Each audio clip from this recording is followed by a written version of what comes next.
dari Matematika 2018. Selamat datang di acara Talk Show BSC hari ini. Nah, pasti banyak yang bertanya apa sih BSC itu? Nah, BSC itu merupakan singkatan dari Business Science Club, yaitu acara yang berfokus pada salah satu dari konsentrasi yang ada di program studi Matematika UPH, yaitu Matematika Bisnis, yang membahas hal-hal berhubungan dengan dunia bisnis. Talk show pada BSC hari ini tentunya akan berfokus pada pentingnya konsep bisnis praktis dalam kehidupan nyata dan para peserta diharapkan untuk mendapat insight tentang seluk-beluk dunia bisnis serta lebih jeli dalam menilai situasi bisnis pada dunia nyata. Sungguh menarik bukan? Nah, sebelum kita memulai seluruh rangkaian acara pada hari ini, ada baiknya kita buka acara ini dengan doa. Doa akan dibimbing oleh Kak Felicia Tamadi. Nah, untuk Kak Felicia Tamadi, dipersilakan. Sore teman-teman dan kakak-kakak sekalian, serta Bapak Ibu dosen. Pada kesempatan kali ini, izinkan saya untuk memimpin kita di dalam doa. Saya akan memimpin secara Kristiani, bagi yang beragama lain dapat mendukung.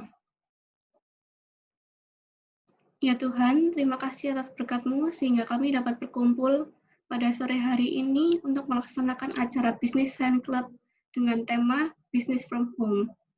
Berkatilah agar acara ini dapat berjalan lancar tanpa kurang suatu apapun. Sehingga melalui acara ini kami mendapatkan ilmu-ilmu yang membantu kita dalam kehidupan. Ya Tuhan, di dalam nama-Mu kami sudah berdoa. Amin. Oke, terima kasih Kak Felicia Tamadi atas doanya.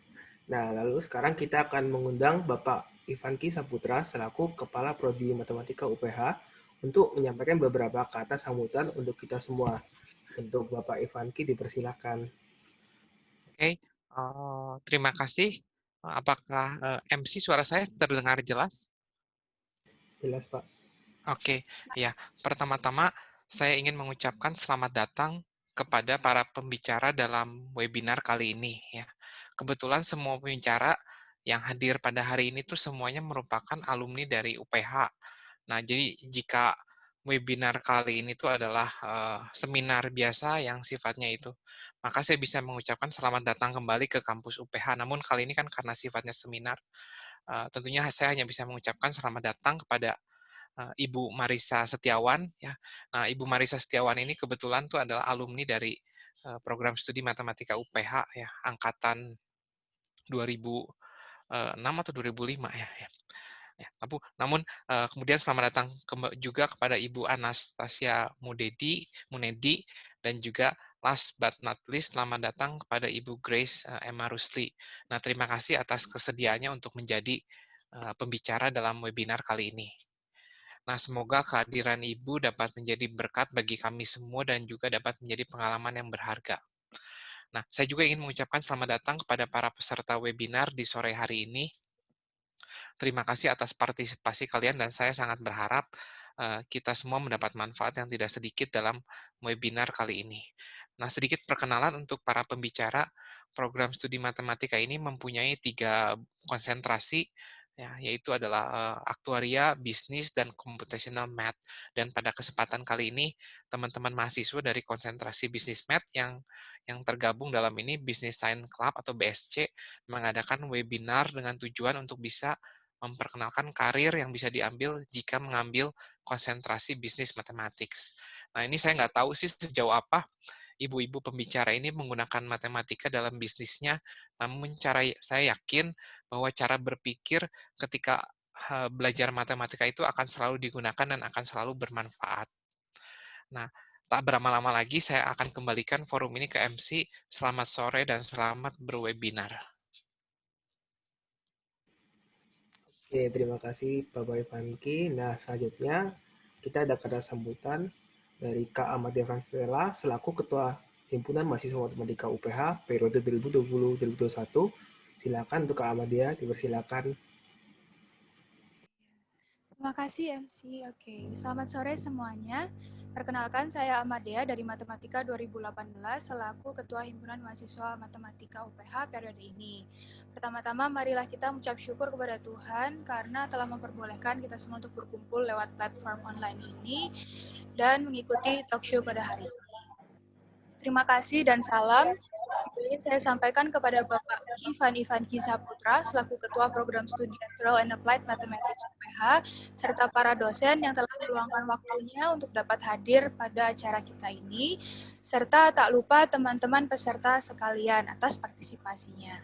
Saya juga ingin menyambut dan mengucapkan terima kasih kepada para pembicara kita pada sore hari ini, kepada Ibu Anastasia, Ibu Grace, serta Ibu Marisa, yang telah bersedia meluangkan waktu untuk dapat berbagi pengalaman serta ilmu Ibu kepada kita semua di sini. Ya, secara singkat selamat datang di talk show pada hari ini dengan tema Business from Home yang diselenggarakan oleh Business Science Club. Nah, talk show ini diadakan guna memperlengkapi mahasiswa baik dari prodi matematika maupun di luar prodi matematika dengan wawasan dunia bisnis serta agar dapat menginspirasi dan memperlengkapi mahasiswa untuk dapat berkreasi ke depannya. Saya juga ingin mengucapkan selamat dan terima kasih kepada para panitia yang telah mempersiapkan dan merancang acara ini sehingga dapat terlaksana pada sore hari ini. Harapannya semoga melalui talk show hari ini kita semua dapat belajar banyak mengenai dunia bisnis dan semoga pengalaman-pengalaman yang dibagikan pada sore hari ini dapat menginspirasi kalian semua untuk dapat berkreasi. Akhir kata, saya akan menutup dengan sedikit pantun. Dari lantai 1 ke lantai 2, naik lift. Pencet tombol, kesetrum.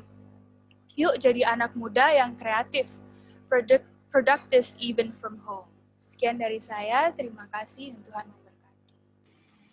Oke, terima kasih Kak Amadia atas kata sambutan dan pantun yang sangat indah. Nah, selanjutnya yang terakhir namun tak kalah penting, kita akan mengundang Kak Matthew Bastian selaku Ketua Acara BSC ini untuk menyampaikan beberapa kata sambutan untuk kita semua. Silakan untuk Kak Matthew.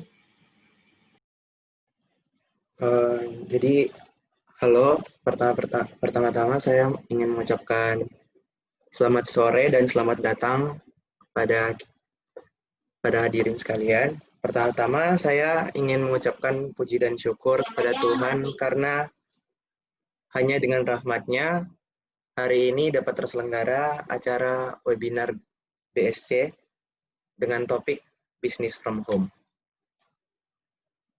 Lalu, saya ingin berterima kasih juga kepada Ibu Anastasia, Ibu Grace, dan Ibu Marisa karena telah bersedia untuk berbagi ilmu kepada kita semua.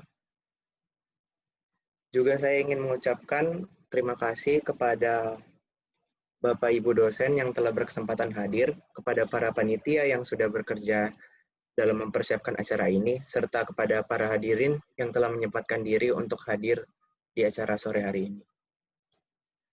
BSC itu kami selenggarakan dengan tujuan yang salah satunya adalah untuk membantu peserta acara agar memperoleh insight tentang dunia bisnis. Maka dari itu, acara webinar hari ini diadakan dengan tujuan untuk memberikan insight serta pengetahuan tentang bagaimana cara kerja online shop sebagai salah satu sarana untuk berbisnis dari rumah. Sehingga kami, para panitia, berharap agar sekiranya setelah acara ini selesai, kita semua dapat memperoleh sesuatu. Sekian sambutan dari saya, terima kasih. Oke, terima kasih Kak Matthew atas kata sambutannya. Dan sekarang nggak usah menunggu berapa lama lagi, sekarang saya akan menyambut moderator kita hari ini. Nah, moderator kita hari ini adalah Kak Amadia Francella. Sebelum menyambut saya akan membacakan CV-nya terlebih dahulu. Kak Amadia pernah menempuh edukasi SMA dan SMA di Cita Hati Christian School Surabaya, East Java, lalu mengambil Applied Mathematics Universitas Pelita Harapan 2018 sampai sekarang. Lalu pengalaman kepanitiaan dari Kak Amadea, yaitu ada bendahara dari Science and Technology Annual Leadership Training 7, lalu koordinator Design Documentation and Multimedia Division untuk FAST Olympiad 6, lalu anggota dari Design Documentation and Multimedia Division untuk acara FAST Olympiad 6 dan Infinix 3, lalu anggota dari divisi acara untuk acara Multis Week, lalu anggota dari desain dokumentasi dan multimedia untuk Mad Planner, lalu ada supporting crew dan flash mob dan liaison officer untuk Infinix 2. Kan Kak Amadea udah menjadi ketua himpunan mahasiswa matematika periode 2020-2021, lalu wakil ketua himpunan mahasiswa matematika UPH 2019-2020, dan yang terakhir anggota dari Church Decos dan tim setting. Untuk Kak Amadea, bersilakan. Oke, thank you MC. Iya, kembali dengan saya lagi di sini. Ya, perkenalkan tadi saya Amadea, dan saya yang akan menjadi moderator pada talk show kita hari ini. Sebelum kita mulai, ada sekilas info nih dari teman-teman panitia. Buat teman-teman peserta, agar dapat lebih fokus dan menyimak dengan seksama talk show kita hari ini, bisa pilih opsi speaker view yang ada di pojok kanan atas aplikasi Zoom kalian, supaya nanti bisa terlihat para pembicara kita. Dah, sekian sekilas infonya. Mungkin sekarang aku bakal lanjut dengan terlebih dahulu membacakan CV pembicara-pembicara kita pada sore hari ini. Pembicara yang pertama ada Ibu Anastasia Munedi. Beliau pernah menempuh edukasi di Senior High School Santa Ursula BSD pada tahun 2004 sampai 2006. Beliau juga pernah menempuh edukasi di Bachelor of Food Science and Technology, STP, Food Technology di Universitas Pelita Harapan pada tahun 2006 sampai 2010. Beliau juga mengambil Magister of Management pada Administrasi and Business Management di Universitas Prasetya Mulia pada tahun 2015 sampai 2017. Beliau juga memiliki berbagai pengalaman bekerja, di antaranya pada CV Indo Stock Lot sebagai co-founder dan CEO pada Desember 2012 sampai sekarang, pada Apparels Millenia ID, Logistik, JNT Express CP di Icon BSD, lalu juga sebagai Assistant Lecturer di Universitas Pelita Harapan pada Juli 2010 hingga Juni 2012, lalu juga mengikuti internship program di PT Multi Bintang Indonesia pada April 2009 hingga Juni 2009. Pembicara kita yang kedua ada Ibu Grace Emma Rusli. Beliau pernah menempuh edukasi di Junior High School atau SMPK Sang Timur Tomang pada tahun 2008 sampai 2011, lalu di Tunas Bangsa Christian Senior High School pada tahun 2011 hingga 2014, lalu di Hospitality Management pada Pelita Harapan School of Hospitality and Tourism pada tahun 2014 hingga 2018. Beliau juga memiliki berbagai pengalaman organisasi sebagai Coordinator of Support Division of CHM Youth Board pada GBI Basilea Christ Cathedral pada tahun 2018, sebagai Support Division Member of CHM Youth Board di GBI Basilea Christ Cathedral pada tahun 2017, sebagai Committee of Front Office Competition Hospitur pada tahun 2017, sebagai Committee of Rooms and Facilities Division Hospitur pada tahun 2016, serta berbagai pengalaman kerja sebagai Hiring Partner and Student Relation pada Purwadika Career Network, Purwadika Startup and Coding School pada Juli 2019 hingga November 2019, sebagai Sales and Marketing Executive di Pradita Institute PT Sumarekon Agung Tbk Group pada Juni 2018 hingga Juni 2019, sebagai part-timer di Bunker Cafe Gading Serpong pada April hingga Juli 2017, sebagai part-timer pada Ritz-Carlton Hotel Kuningan, Jakarta pada Januari 2016, serta menjadi part-timer pada Pullman Hotel Central Park, Jakarta pada Januari 2016. Dan pembicara kita yang ketiga, ada Ibu Marisa Setiawan.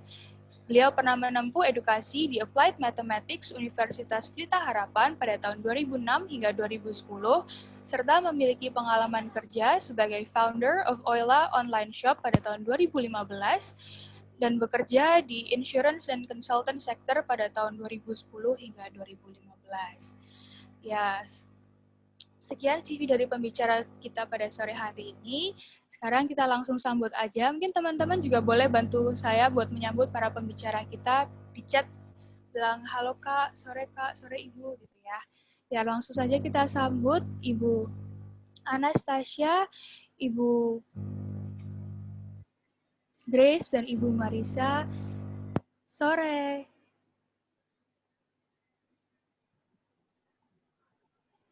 Semuanya. Halo, sore. Sore. Iya. Ini enaknya saya ya, Ibu sekalian dipanggil Ibu atau Kak, mungkin karena kan terlihatnya masih muda. Kakak aja ya. Panggil Kak aja. Ya. Ibu. Oke. Tanpa menunggu lebih lama lagi, kita langsung mulai aja mungkin ya Kak talk show hari ini. Nah, kan talk show pada hari ini bertema Business from Home. Dan kakak-kakak pembicara pada sore hari ini semua merupakan online business.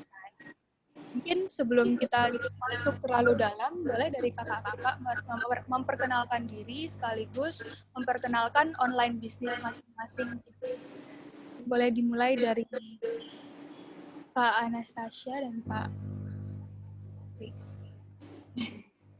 Oke, selamat sore semuanya. Sebelumnya, thank you for having us di acara Business Science Club ini. Actually kita sama-sama alma mater dari UPH juga. Ya, saya angkatan 2006 jurusan Teknologi Pangan. Dulu fakultasnya namanya Fakultas Teknologi Industri. Sekarang mungkin udah jadi FAS ya. Kayaknya sih jadi sama nih fakultasnya. Jadi sama-sama lulusan UPH gitu ya.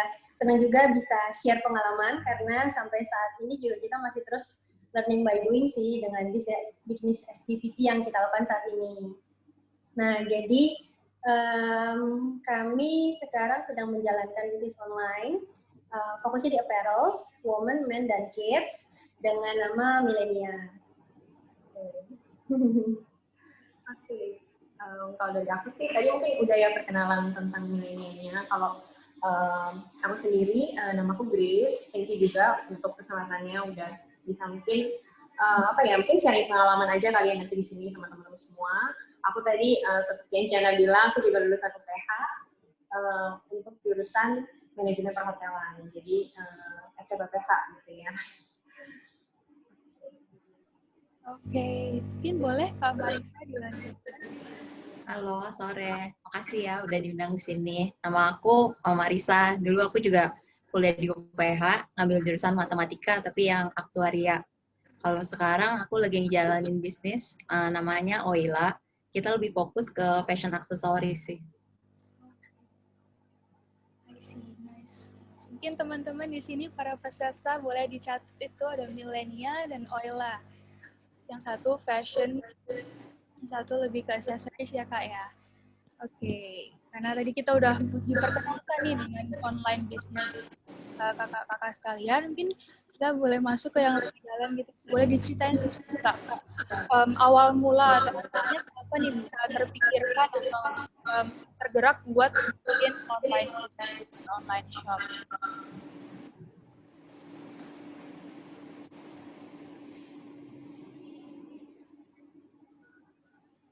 Dari siapa dulu nih? Dari Kak Marisa dulu. Oh, ya awalnya sih kan dulu saya kerja. Terakhir itu kerjanya di konsultan aktuaria.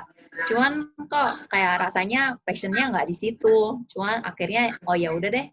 Mungkin kayaknya aku nggak mau kayak ya terus-terusan kerja juga kayak gini. Soalnya pace kerjanya juga kan kalau di konsultan aktuaria lebih kayak ada high season, low season. Lagi low seasonnya tuh bosen banget. Lagi high seasonnya sih seru, tapi kayak high seasonnya ya cuman di akhir tahun doang. Terus kayaknya enggak deh. Terus ya udah aku coba-coba cari lagi yang lain. Nah, akhirnya ke online shop ini sih. Dan so far kayak udah dari 2015 masih jalan sampai sekarang. I see. Kalau dari Kak Anastasia dan Kak Grace? Oke, jadi saya cerita dulu ya awalnya ada milenial ini ya. Jadi sebetulnya dulu foundernya itu sebetulnya adik saya, namanya Christian. Nah, kita mulai itu waktu dia masih kuliah juga di tahun pertama, saya waktu itu juga masih kerja di UPH tahun pertama. Jadi saat itu kita menjalankan bisnis online-nya tuh masih sambilan sih, serabutan juga gitu. Satu sambilan kuliah, satu sambilan kerja. Lalu setelah sekitar 1 tahun, kita coba jalanin, kita lihat prospeknya cukup baik gitu ya, ada profitnya, terus ke depannya juga bisnis online itu kayaknya bakal terus meningkat gitu. Dulu tuh waktu masih sekitar tahun 2012-2013 itu bisnis online masih kita bisa bilang blue ocean ya, masih belum banyak yang jualan produk online gitu. Jadi awalnya itu kita benar-benar jalanin bisnis online itu belum full time. Terus tadi seiring jualan gitu ya, kita lihat ada prospek, akhirnya founder tadi, adik saya ajakin gimana kalau kita fokus, karena memang kita perlu fokus sih untuk jalanin bisnis online supaya bisa terus growth itu perlu fokus. Nah akhirnya kita fokusin sih untuk pilih bisnis online, diseriusin gitu, dari mulai mungkin sekitar 20-30 SKU gitu ya, sampai sekarang kita mulai ada stok sendiri gitu. Kenapa pilih bisnis online tadi sih? Kalau istilah anak matematika, penghasilan per bulannya itu eksponensial gitu ya. Jadi nggak cuma sekedar bertambah, nggak cuma sekedar tetap, atau misalnya pertambahannya itu bisa kita bilang eksponensial lah, bisa bertambahnya itu tergantung bagaimana kita mengembangkan bisnisnya. Lalu yang kedua waktu itu kita lihat pasarnya juga masih besar. Ada gitu yang mau beli produk kita dan kita bisa dapetin profit, jadi kita lebih pilih bisnis online. Dan apa ya, kalau misalnya ada yang nanya kenapa milih bisnis dibandingin profesional gitu ya, kerja profesional, balik lagi sih itu pilihan. Nah waktu itu kami memilih untuk fokus sih di bisnis online dibandingin profesional gitu, dibandingin kerja, itu sih. Mungkin tadi kalau Kak Grace saya udah sempat singgung sedikit gitu kenapa pilih buat menekuni bisnis online. Mungkin kalau Kak Marisa boleh ditambahkan juga, kenapa nih Kak kok mantep banget gitu melanjutkan ke bisnis online gitu setelah sekian lama bekerja di istilahnya corporation mungkin ya. Jadi itu dulu waktu awal-awal tentunya kan dari kita punya kerjaan tetap, ya gaji juga udah oke lah. Pasti ya bingung juga sih, kayak mama aku juga waktu itu kaget banget, hah mau berhenti, mau ngapain? Ya mau coba usaha gitu. Terus aku juga bilang, ya udah pokoknya lihat dulu aja, kalau emang nanti usahanya ini nggak jalan, kasih waktu setahun deh. Kalau emang setahun emang ini nggak menghasilkan apa-apa, nanti aku balik kerja lagi. Ternyata setelah setahun, ternyata dapetnya itu lebih banyak loh dibandingin kerja. Jadi akhirnya ya udah mantep deh akhirnya ke bisnis online. Oke. Berarti langsung terjun aja ya Kak, terus melihat hasilnya gitu. Habis kalau misalnya kita kayak setengah-setengah ya, dulu sih sebenarnya aku juga awal-awal kan masih iya enggak. Jadi kalau siang-siang gitu masih bantuin usaha mama gitu. Tapi kan kayak ya awal-awal nama bisnis baru mulai gitu. Kan sebenarnya packingan juga belum banyak kan. Cuman jadi akhirnya kita ngerjainnya tuh malam-malam gitu. Tapi kok makin hari udah malam-malam jadi makin malam. Akhirnya sampai jam 3 subuh. Terus kayak aduh nggak kuat deh, kayaknya kita mesti fokus aja nih. Soalnya udah gitu orang-orang juga kan jadi komplain kan. Kok ini kan saya udah balasnya dari kemarin nih, kok nggak dikirim-kirim? Kita bilang, oh iya soalnya kita juga masih ngurusin yang lain, nggak fokus di sini doang. Terus kayak kalau katanya customer-nya, itu kan bukan urusan saya belanja, pokoknya saya mau dia taunya dikirim gitu. Jadi oh ya udahlah, so far juga penghasilannya udah oke, udah mantap gitu. Akhirnya ya udah kita putusin aja buat jadiin pekerjaan utama gitu. Menarik ya ceritanya. Ternyata ada perjalanan yang cukup panjang gitu di balik memantapkan hati buat full time buka online shop ya Kak ya. Nah, tadi Kak Grace sama Kak Anastasia ya juga sama kakak-kakak di sini kan bilang kalau misal memang startnya udah sejak tadi ada yang masih mahasiswa ya Kak ya. Ada yang juga masih kuliah kan. Nah, kira-kira sampai ke sekarang ini titik ini bisa kayak full time business owner gitu, belajar tentang hal-hal seperti itu dari mana sih pernak-pernik tentang bisnis online itu kira-kira? Boleh dari Kak Anas dan Kak Grace. Ya, dari saya ya. Oke, mungkin belajar bisnis atau jualan atau dagang gitu ya, dari mana gitu ya.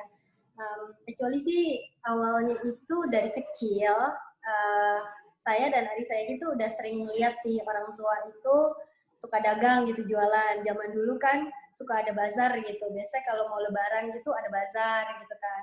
Nah, kalau tentang bisnis jualan itu, dagang itu kita udah lihat dari kecil sih sebetulnya. Jadi secara nggak langsung mentor bisnis kita itu orang tua kita sih sebetulnya. Ya. Nah, terus lalu untuk bisnis online sendiri gitu ya, kita lihat waktu itu saya waktu itu masih kerja juga, waktu juga terbatas. Waktu itu kan kerja di UPH full time ya, dari jam 7 pagi sampai jam 4 sore waktu itu. Adik saya juga masih kuliah. Jadi apa yang bisa kita lakukan nih dengan waktu sisa kita gitu ya, dengan keterbatasan kita waktu itu, tapi kita mau dapat penghasilan tambahan.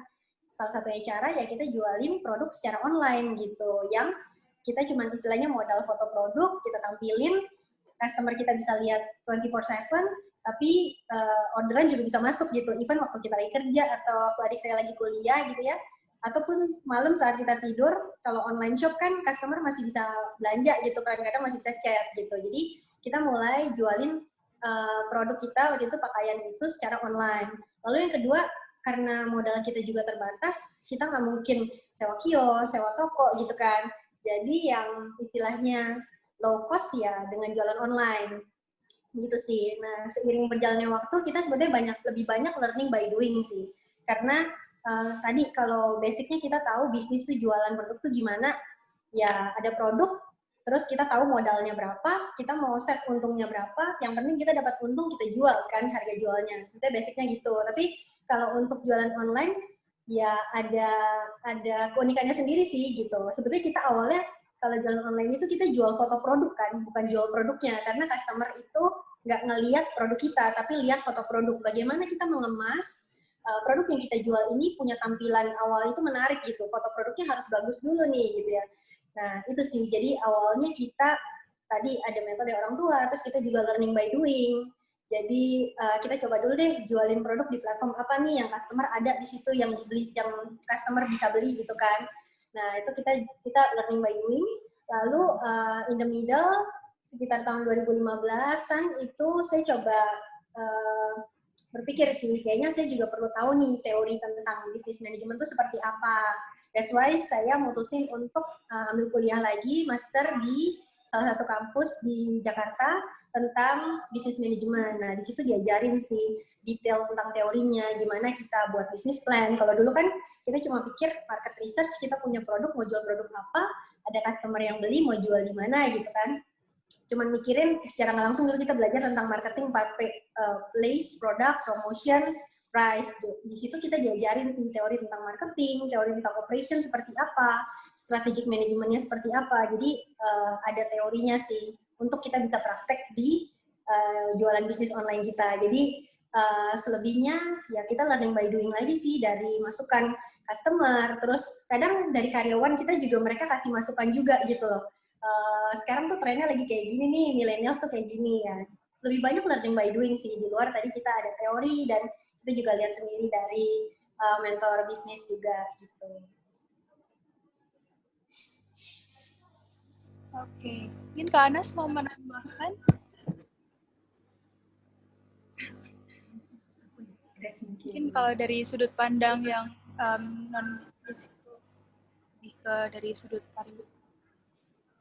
pariwisatanya atau dari segi kayak day-to-day life-nya sebagai online business. Oke, kalau misalnya dari aku sih sebenarnya aku juga belum terlalu lama gitu ya ada maksudnya belajar untuk di bisnis online ini. Sebelumnya kan aku kan juga kerja gitu ya, kerja. Nah memang beda banget sih ketika dulu kerja di company gitu sama sekarang mungkin bantu untuk kembangin bisnis online pasti beda gitu untuk apa ya dari segi sense of belonging-nya juga pasti beda gitu kan. Kalau misalnya ini kan kayak lebih ngerasa apa ya, lebih ngerasa semangat sih gitu untuk bantu untuk kembangin gimana lagi ya bisnisnya supaya bisa lebih maju, supaya bisa lebih berkembang gitu. Nah kalau aku sebenarnya belajarnya sih salah satunya juga pasti dari Ci Ana ya gitu, dari Ci Ana, dari adiknya Ci Ana juga tadi kan founder Milenia gitu. Jadi kalau sekarang sih mungkin aku lebih banyak bantu di mungkin marketing untuk konten, desain seperti itu sih. Memang mungkin sama jurusan aku nggak ada hubungannya gitu ya, aku dulu di perhotelan ya, tapi mungkin dari sisi kayak apa ya manajemennya, mungkin bahkan dari segi public speaking-nya juga itu kepake sih gitu, karena sebenarnya di online pun sekarang kita nggak cuma di belakang layar, kadang kita juga harus tampil gitu di depan layar gitu kan, karena sekarang platform jualan online juga udah banyak yang mengharuskan kita untuk tampil gitu ya. Gitu. Nanti mungkin itu akan dibahas lebih lanjut waktu di pertanyaan selanjutnya kan ya. Terima kasih jawabannya luar biasa. Mungkin boleh lanjut ke Kak Marisa. Kalau dari Kak Marisa, bagaimana pengalaman? Kalau pengalaman bisnis sih, ya kan orang tua juga sebenarnya kan bisnis kan, ya awalnya ya dari situlah. Cuman ya kalau bisnis online ini kan sebenarnya kan kita juga benar-benar pas awal juga buta kan, ini apa sih itu. Pertama-pertama ya belajar sendiri aja gitu. Coba apa sih yang diperluin dari sini, lama-lama ya learning by doing aja sih. Terus begitu kan kayaknya kalau misalnya kita juga usaha sendiri gitu, nggak bakal ada yang ngasih kita ilmu kan. Jadi kayak harusnya kita kayak belajar sendiri, cari tahu gitu. Kan sekarang juga zaman juga udah maju gitu. Kita bisa cari ilmu di mana aja gitu. Instagram juga banyak kok yang bagi-bagi ilmu Instagram dari YouTube juga ada. Terus kayak ya banyak-banyak baca buku aja. Terus kadang-kadang kan juga kalau di marketplace itu kadang-kadang mereka suka ngundang kita kayak Tokopedia, Shopee, Lazada itu tuh kadang-kadang suka ada acara gitu. Nah kalau ada acara itu sebenarnya kayak kita ngumpul-ngumpul sama seller-seller lain gitu. Jadi kayak nggak cuma dari kita doang, jadi kita bisa tukar pikiran, cara, oh iya kita ada masalah apa, mereka tuh bakal juga bantu gitu. Kan secara kita kan juga jualan online, nggak cuma sendirian kan, jualan online tuh rame-rame, artinya kayak kita punya komunitas gitu. Jadi kalau misalnya kita ada masalah apa, kita bisa tanya ke seller lain, karena sebenarnya kan seller lain kan juga pasti ngalamin masalah yang sama, nggak mungkin kita sendirian doang yang ngalamin masalah itu gitu. Jadi akhirnya ya mesti dari kitanya sendiri sih, mesti lebih aktif gitu. Yang pertama kalau mau terjun ke bisnis online harus aktif, dan yang kedua kayak harus banyak-banyak research dan cari tahu dari teman-teman yang lain satu perjuangan gitu ya Kak.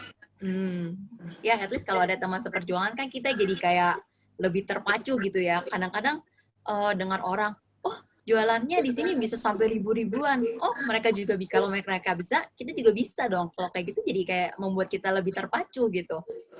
Jadi kayak memberikan motivasi lagi gitu. Ya, berarti bukan kompetisi tapi motivasi. Iya, kan sebenarnya juga kan belum tentu barang yang kita jual sama. Kalau misalnya memang barang yang kita jual sama pun, kan kita juga bisa belajar yang lainnya dari mereka gitu. Bagaimana cara menghandle customer, untuk urusan logistik bagaimana, untuk keuangan bagaimana. Itu kan sebenarnya kalau emang ada komunitas-komunitas kayak gitu, lebih baik ikut. Karena kan sebenarnya mereka juga bisa jadi sumber ilmu gitu buat kita. Bisa saling tukar pikiran, karena kan sama-sama kayak ada di perahu yang sama lah intinya gitu. Jadi lebih ngerti kita dibandingin kalau kita ngomong sama orang lain yang nggak terjun di sini gitu.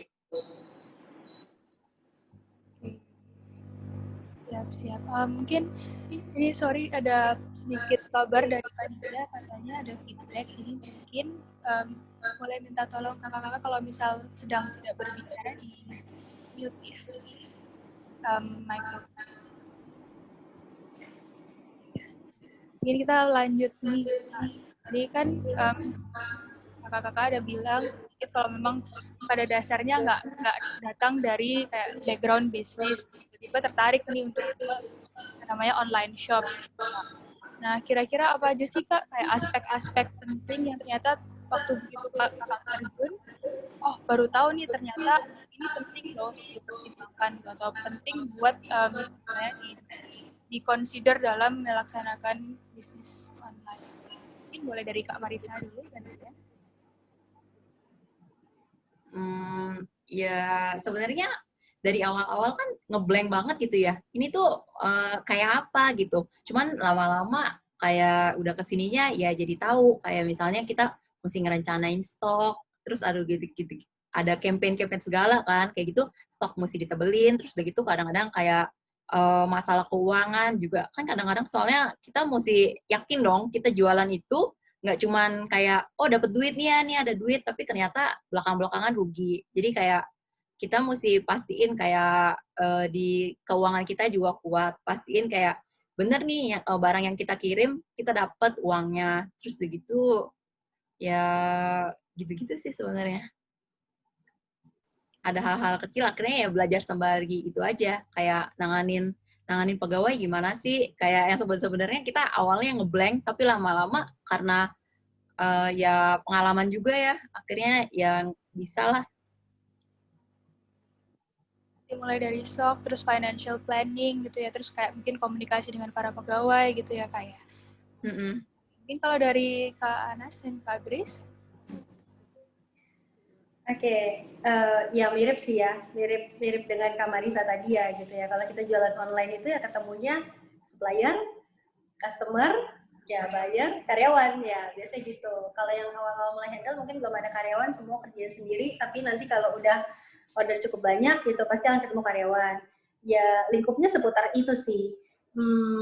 Kalau ditanya aspek pentingnya, mungkin awalnya tuh kita harus punya apa ya, perlu set goal dulu sih, bisnis ini tuh mau dibawa kemana gitu loh. Yang pasti kita harus pertama kali sih harus dapat profit dulu gitu, karena kalau kita nggak ada profit, apalagi modalnya juga terbatas gitu ya, cash flow nggak lancar, nggak ada cash gitu ya, bisnis juga nggak akan terus berjalan, nggak sustainable lah gitu.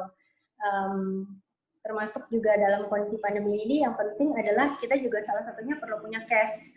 Karena kalau misalnya cuma punya stok barang tapi nggak ada cash, kan stok barang inventory itu kan cost kan. Sementara untuk kita operasional sehari-hari itu butuhnya cash gitu.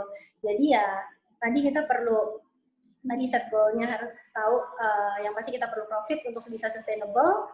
Lalu kita juga harus jaga arus kas-nya, harus punya kas gitu ya. Terus di-maintain secara finansial ya, di-maintain expense-nya, biaya-biayanya juga terkontrol gitu. Yang nggak perlu dipangkas-pangkasin lah. Lalu strateginya sih tadi, bagaimana kita berhubungan sama supplier, berhubungan sama customer, bagaimana kita menghandle karyawan juga dari sisi HR-nya gitu ya. Nah itu juga perlu diperhatiin sih. Kuncinya di strategi kita gimana kita manage. Lalu gimana juga kita manage customer kita, karena sumber kas kita itu profit dari customer kan, gimana kita bisa treat customer kita sebagai raja lah gitu. Bagaimana sales itu tetap jalan, itu yang perlu diperhatiin sih. Dan perlu juga sih untuk kita terus evaluasi sama monitoring sih, apakah strategi kita yang udah kita set di awal itu berjalan atau enggak. Perlu dievaluasi juga, kalau misalnya memang nggak berjalan, ya kita nggak bisa terus tetap dengan strategi yang sama, kita mesti berubah gitu loh. Jadi mungkin tadi what-nya strateginya itu akan tetap, tapi mungkin how-nya bagaimana kita menjalankan strategi itu mungkin kita perlu ubah juga, karena perlu fleksibel sih gitu. Kita perlu lihat apakah ada perubahan nih customer behavior kita nih sekarang gitu ya. Karena memang bukan cuma keadaan aja sih yang tidak pasti, tapi kadang customer kita juga bisa berubah begitu mengikuti kondisi saat ini. Nah, itu sih yang perlu kita terus perhatiin. Ya, itu sih. Jadi banyak ya kayak harus diperhatiin, ternyata meskipun kesannya startnya mudah jual foto dari produk, tapi untuk dapat mempertahankannya dengan set goal gitu kan, strategi dan lain sebagainya. Ya. Nah, mungkin kalau tadi kita udah bahas yang lebih teknis gitu kan. Nah, di sini kan ada Kak Anas yang background-nya dari manajemen juga, dan Kak Marisa yang background-nya dari actuarial gitu Kak. Nah, seperti yang tadi Kakak bilang, strategi itu penting gitu kan. Terus sekarang apalagi online, marketing itu bukan lagi cuma bahas soal apakah kita bisa persuade orang buat beli, tapi juga bicara soal data ya. Kira-kira kalau misal dari pengalaman kakak-kakak sendiri, seberapa terlibat sih data, matematika, atau karena di sini mayoritas termasuk matematika gitu kan, dalam menjalankan day-to-day bisnis. Siapa yang mau menjawab? Mungkin Kak Anas? Oke. Kebetulan saya juga dari SMA senangnya matematika dan fisika sih, jadi senang gitu ya lihat numerik gitu. Kalau ditanya kaitannya ya, applied maths itu ke bisnis itu sebetulnya banyak banget kaitannya. Yang paling basic prinsip itu kadang gini sih, kita kadang suka ditanya kan gitu, dari kecil sampai gede, belajar matematika buat apa sih? Belajar sin kuadrat tambah cos kuadrat sama dengan 1. Atau nih anak matematika kadang kan ada misalnya 2 permutasi 3 permutasi 2 gitu ya. Belajar buat apa sih? Belajar kalkulus gitu ya, belajar trigonometri. Kalau saya lihat dari sisi overall, kita tuh belajar matematika itu pasti dapat soal. Nah, soal kita akan cari jawaban. Atau misalnya ada sisi kiri dan sisi kanan gitu kan, samakan ekuivalen atau enggak. Sebetulnya itu aplikatifnya adalah dalam kehidupan kita berbisnis gitu ya, pasti akan ada masalah tadi dari customer, dari supplier, dari karyawan. Bagaimana kita punya mindset sebagai entrepreneur itu, setiap masalah itu pasti ada solusinya gitu. Teman-teman sebagai anak matematika kan pasti kan kalau dikasih soal gitu ya, 2 tambah 2 pasti akan sama dengan 4 gitu. Jawabannya itu pasti ada. Nah, dalam realnya kita bisnis juga gitu sih. Setiap ada masalah gitu ya, itu pasti ada solusinya. Kenapa kita jualan bisnis pakaian online ini pun juga karena kita lihat bahwa masyarakat Indonesia terutama itu masih membutuhkan banyak, demand-nya tuh tinggi sekali untuk pakaian yang branded, kualitasnya bagus, harganya murah. Nah, dari ada masalah itulah kita muncul dengan solusi kita jual pakaian branded online. Nah, jadi tadi aplikatifnya itu sih, jadi setiap masalah itu pasti ada solusinya gitu ya. Jadi buat teman-teman yang belajar maths atau applied maths itu sangat berguna sekali sih, itu mindset-nya itu yang benar-benar terasah sih. Kuliah 4 tahun ditambah lagi SMP sampai SMA udah belajar maths terus kan gitu ya. Nah, mindset-nya pasti udah terlatih bahwa setiap masalah pasti ada solusi gitu. Karena di dalam menjalankan bisnis online itu hampir setiap hari sih kita akan ketemu masalah, nggak secara langsung sih ya, cuman maksudnya akan ada lah buat kita, kok ini dijadiin masalah gitu. Tapi kan kita nggak bisa milih-milih customer ya, kita juga nggak bisa milih-milih masalah apa yang datang atau kapan itu datang gitu kan, kita nggak bisa milih-milih. Nah itu sih mungkin dari secara overall matematik di bisnis itu. Yang kedua yang paling berguna ilmu matematika di bisnis kalau menurut saya itu statistik. Nah, karena kita perlu data sih, kita perlu data untuk bisa tadi membuat strategi marketing, membuat strategi penjualan, itu kita perlu data. Misalnya, kita perlu tahu nih, berapa banyak sih, misalnya kita punya produk nih, ada 100 SKU, berapa banyak sih dari 100 SKU ini yang termasuk bestseller, gitu. Kita akan tarik data dong selama 1 bulan, oh dari 100 SKU itu ada 80 SKU yang termasuk bestseller nih. Misal kita bikin kategori lagi, bestseller itu kalau yang dalam 1 bulan laku misalnya di atas 100 piece. Nah, dari situ kan kita bisa lihat, oh ternyata 80% dari produk, dari stok kita itu termasuk bestseller. Anggap hanya 20% yang slow moving atau dead stock gitu ya. Nah, itu sih ilmu statistiknya banyak berguna di situ. Lalu kita juga bisa tahu nih, dari sekian banyak customer yang mengunjungi toko kita, berapa banyak sih yang beli produk kita. Kita bisa hitung persen conversion rate-nya. Jadi ilmu statistik itu berguna sih di situ. Terus mungkin yang agak detail lagi dulu, kalau teman-teman matematika ada belajar kayak permutasi, kombinasi gitu ya. Itu kepake nggak sih tentang rasio? Nah, kalau misalnya kita awal mula kita jualan kan kita nggak langsung ke end customer, ke retail, tapi kita jual ke reseller. Biasanya kalau reseller yang grocery itu mereka beli ke kita partai Misalnya sekali beli ada 10 losin. Nah, gimana ilmu matematika itu kita terapkan? Jadi misalnya ada satu produk yang dia beli itu ada 5 warna. Nah, 5 warna itu misalnya dia bilang saya mau beli 5 warna 10 losin. Nah, dari kita, tim warehouse kita itu akan, tim sales kita akan hitung nih, oh untuk produk itu rasionya dari 5 warna itu berapa? Misalnya rasionya 1:2, banding 3, banding 4, banding 5. Nah, lalu kalau kita mau berikan ke tadi reseller belanja untuk 10 losin itu dengan rasio stok kita yang ada, masing-masing warna mereka dapat berapa sih? Nah, itu sebetulnya penerapan ilmu matematika juga sih tentang rasio, tentang persentase. Jadi, banyak ya kegunaan dari ilmu matematik, terutama sih tadi statistik.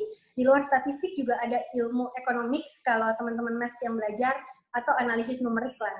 Analisis numerik itu juga banyak sih kita pakai di penerapan bisnis. Gitu. Oke, berarti sangat dekat ya sebenarnya matematika dengan menjalankan day-to-day online bisnis ya. Iya. Kalau misal dari Kak Marisa yang menambahkan baru pertama kali. Kalau dari aku ya, dari pandangan anak mat yang udah belajar matematika tuh di kuliah juga sampai 4 tahun. Iya, sebenarnya jujur aja nih ngomong nih, kalau dalam bisnis ya sebenarnya dipakai cuma tambah kurang bagi kali. Udah sih sebenarnya nggak perlu sampai kuliah matematika sebenarnya buat jualan online. Cuman kalau ditanya yang paling aplikatif itu, aku bakal bilang matematika keuangan. Dulu waktu aku kan ngambilnya aktuari. Waktu aku ngambil matematika keuangan itu, aku itu baru kenal sama yang namanya konsep bunga majemuk, compound interest. Itu sih yang paling buat aku wow, oh ternyata bisa gitu ya. Nah, itu sebenarnya kayak ya aku pakai juga sih sekarang di bisnis sih. Dari bisnis yang aku sekarang kan sebenarnya dari uang cuma berapa, sekarang kita udah ada berapa nih.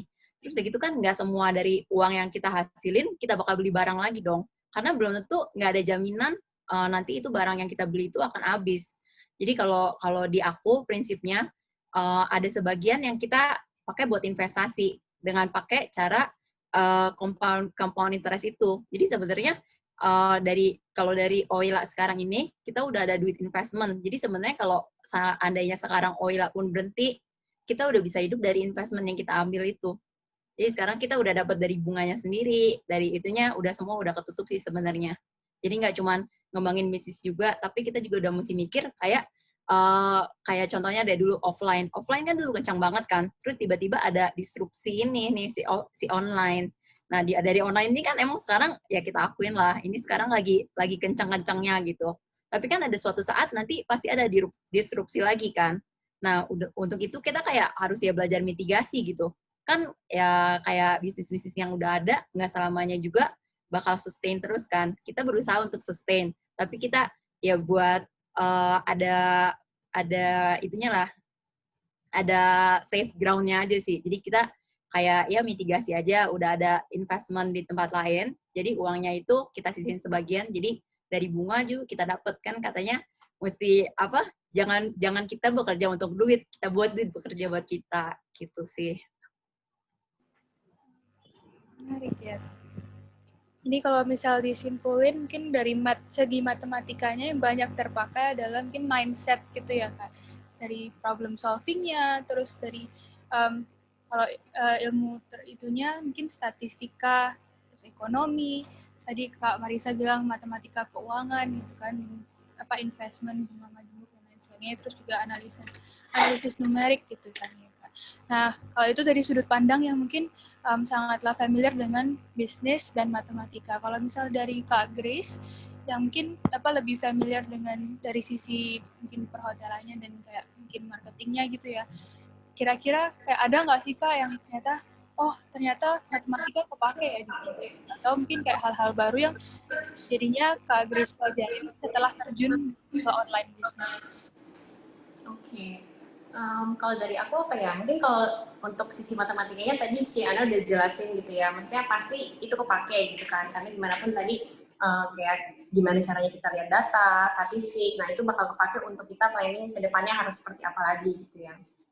Cuman mungkin kalau untuk yang lainnya, tadi mungkin di awal aku udah bilang ketika aku terjun di istilahnya bisnis online ini, sebenarnya kan aku kerja ya, bahkan belum ada pengalaman untuk di bidang bisnis online gitu. Emang itu beda banget sih, banyak banget hal baru yang mungkin harus harus dipelajari, harus dibiasakan juga gitu kan. Mungkin contohnya kayak tadi belajar untuk lebih punya planning lebih jauh gitu loh untuk kedepannya. Kadang kalau misalnya kita kerja nih, misalnya dulu di company, ya udah kita mungkin hanya fokus untuk kerjaan kita pada saat itu gitu kan. Tapi ketika kita misalnya kelola bisnis sendiri, itu kan mungkin lebih luas gitu loh, untuk planningnya juga harus lebih luas, nggak cuman kayak oke, habis ini udah selesai kerjain ini, terus apalagi ya, pasti misalnya ada lagi gitu yang harus dikerjain, ada lagi yang harus disiapin gitu kan. Mungkin dari sisi marketingnya kayak oke, misalnya kemarin yang baru kita lakuin itu kita mungkin ada misalnya endorse nih gitu kan. Itu kan mungkin baru ya, sebelumnya mungkin kita belum lakuin tuh, kita belum fokusin untuk di endorse itu. Nah, setiap step baru nih yang kita lakuin itu tuh pasti ada hal yang kita pelajari sih, ada hal yang kita bisa dapat. Kalau misalnya endorse juga itu nggak bisa sembarangan, kita harus lihat dulu kira-kira siapa ya yang potensial gitu kan. Memang mungkin awalnya trial error dulu ya, karena kan kita nggak bisa langsung tahu nih kalau endorse dia udah pasti langsung bisa balik modal misalnya gitu. Nggak apa-apa, trial error dulu, terus kira-kira kita lihat platform mana ya yang kira-kira tuh oke nih untuk masarin produk kita. Itu harus ngikutin terus sih seiring perkembangan zaman juga ya. Kalau mungkin dulu orang pakainya Facebook atau Twitter, kalau sekarang mungkin malah TikTok aja bisa buat jualan gitu kan. Kayak banyak mungkin yang kalian ya kalau misalnya punya TikTok nih, mungkin banyak lihat rajin TikTok gitu kan. Ketika lihat barang di TikTok jadi pengen beli gitu kan. Nah itu kita pelajari maksudnya jadi tahu juga karena kita coba. Ya udah kita lihat kalau misalnya ternyata memang potensinya besar di situ ya kita lakuin. Tapi memang kalau untuk prinsipnya sih nggak ada yang pasti semua kita coba dulu gitu. Kita coba untuk lakuin, trial error nggak apa-apa, kalaupun memang belum berhasil di awal nggak apa-apa, jadi kita coba lagi, kita explore lagi mana sih yang kira-kira bisa works gitu, bisa jalan gitu. Oke, berarti harus berani mencoba ya Kak. Betul. Jangan takut salah sih, nggak apa-apa. Tadi ngomong-ngomong soal platform nih Kak, nah boleh mungkin jelasin sedikit nggak All Shop Kakak ini basisnya di mana, base-nya di mana gitu, kalau boleh sebut merek mungkin. Terus mungkin kalau ada alasankah di balik pemilihan platform tersebut?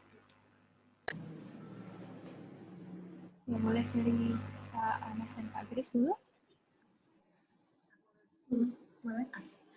Oke, kalau untuk nilainya sendiri, sudah sekarang kita platformnya itu mungkin yang paling besar itu sekarang masih di marketplace ya, terutama mungkin di Shopee gitu, karena memang kalau kita lihat dari data juga, Shopee itu sekarang menjadi nomor 1 e-commerce ya, nomor 1 e-commerce di Indonesia gitu. Apalagi produk yang kita jual itu kan pakaian ya, fashion. Nah, fashion itu kayaknya masih lebih identik di Shopee sih. Kadang kalau misalnya teman-teman di sini mungkin kalau cowok-cowok misalnya suka cari barang elektronik atau apa, mungkin larinya ke Tokopedia. Tapi kalau misalnya kayak untuk cari baju, cari produk fashion lah ya, mungkin aksesoris juga ya kan, misalnya tas atau sepatu, itu kayaknya lebih banyak Shopee ya. Kata nih, teman-teman setuju nggak? Kalau aku pribadi sih seperti itu gitu. Jadi memang untuk saat ini platform yang di marketplace yang paling kencang itu kita di Shopee, tapi kita juga ada website sendiri sama social media sih kayak Instagram gitu. Tapi mungkin kalau untuk di website sama di social media saat ini itu kita lebih untuk nguatin branding kita dulu aja sama untuk memperluas awareness market gitu. Tapi kalau untuk yang benar-benar salesnya itu masih pakainya Shopee ya gitu. Tapi kita nggak tahu sih, mungkin nanti kedepannya itu bisa berubah juga karena kan itu tadi ya, maksudnya kayaknya perkembangan dunia online juga terus berkembang, terus berubah gitu. Dulu mungkin kita nggak kenal Shopee, kita nggak tahu gitu kan, mungkin dulu awal bahkan mungkin Shopee bukan yang pertama kali ya untuk platform e-commerce gitu, tapi sekarang ternyata dia udah bisa jadi nomor 1. Ya nanti kita lihat nih, nanti ke depannya apalagi nih gitu yang kira-kira bisa berpotensi untuk berkembang. Ya kita akan berusaha untuk terus ikutin perkembangan zaman sih gitu, karena akan terus berubah sepertinya. Ya, mungkin mau nambahin ya, sebetulnya kita juga tadi ada website sendiri gitu. Tapi kita juga ada jualan di marketplace. Kita pilih Shopee, kenapa? Karena untuk kita berjualan gitu ya, mungkin kalau untuk sales lebih mudah lah ya, tapi kalau untuk marketing atau branding itu cukup highly cost sih, cukup mahal gitu untuk biaya branding, marketing. Nah, dengan kita masuk ke Shopee, sebetulnya untuk exposure, awareness kita atau toko kita itu cukup dibantu sih oleh Shopee itu sendiri. Nah, jadi kita coba lihat market, kita coba lihat target market kita. Nah, mostly itu mereka banyak pengguna Shopee gitu ya, yang even setiap hari itu buka Shopee gitu, apalagi dengan gimmick-gimmicknya, gamenya banyak kan. Mungkin ada yang pernah kemarin main arisan Shopee. Nah, seumur hidup saya baru pertama kali gitu main arisan Shopee. Nah, itu sebenarnya salah satu tujuan Shopee sih, supaya kita usernya itu ngebuka Shopee gitu kan setiap hari gitu ya. Kita mungkin nggak lihat hadiahnya lah, tapi kita lihat bahwa traffic marketplace, traffic customer yang paling tinggi itu di Shopee. Kalau dari data pun sampai kemarin Q3 itu 90 juta customer yang menggunakan Shopee gitu ya per bulannya. Jadi number one e-commerce di Indonesia gitu ya, di luar tetangga yang hijau dan yang biru ya. Nah, itu that's why kenapa kita cukup gencar dan maksimalin di Shopee, karena kita cari yang customer-nya banyak di situ. Terus exposure-nya juga cukup besar gitu kan, sampai masuk ke TV juga, ads di TV gitu kan, banner-banner. Kalau teman-teman lihat gitu yang pas lagi keluar rumah, misalnya di pinggir jalan banyak ya, iklan-iklan di YouTube juga banyak tuh di Shopee gitu, karena mereka berani sih ada brand ambassador. Jadi dari sisi branding marketing, kita juga termasuk disupport oleh Shopee gitu. Dan Shopee juga ada beberapa kali adain seperti Shopee Seller Conference, terus ada juga yang webinar edukasi gitu. Jadi Shopee juga mensupport seller-seller dengan memberikan edukasi khusus untuk fitur-fitur di Shopee Seller Center gitu. Jadi mungkin untuk teman-teman yang sekarang mungkin udah ada yang jualan online atau baru mau mulai jualan online, yang mungkin bisa pilih salah satu platform untuk berjualan di marketplace. Karena kalau kita mau jualan di web, kita juga perlu bayar kan, supaya kita bisa buat website itu. Sementara kalau di Shopee, ya seperti tagline-nya 30 detik kalian udah bisa jualan online gitu ya. Jadi untuk meminimalkan cost di awal berjualan gitu ya, tapi untuk meningkatkan exposure ya salah satunya bisa pilih marketplace sih. Itu mungkin tambahannya.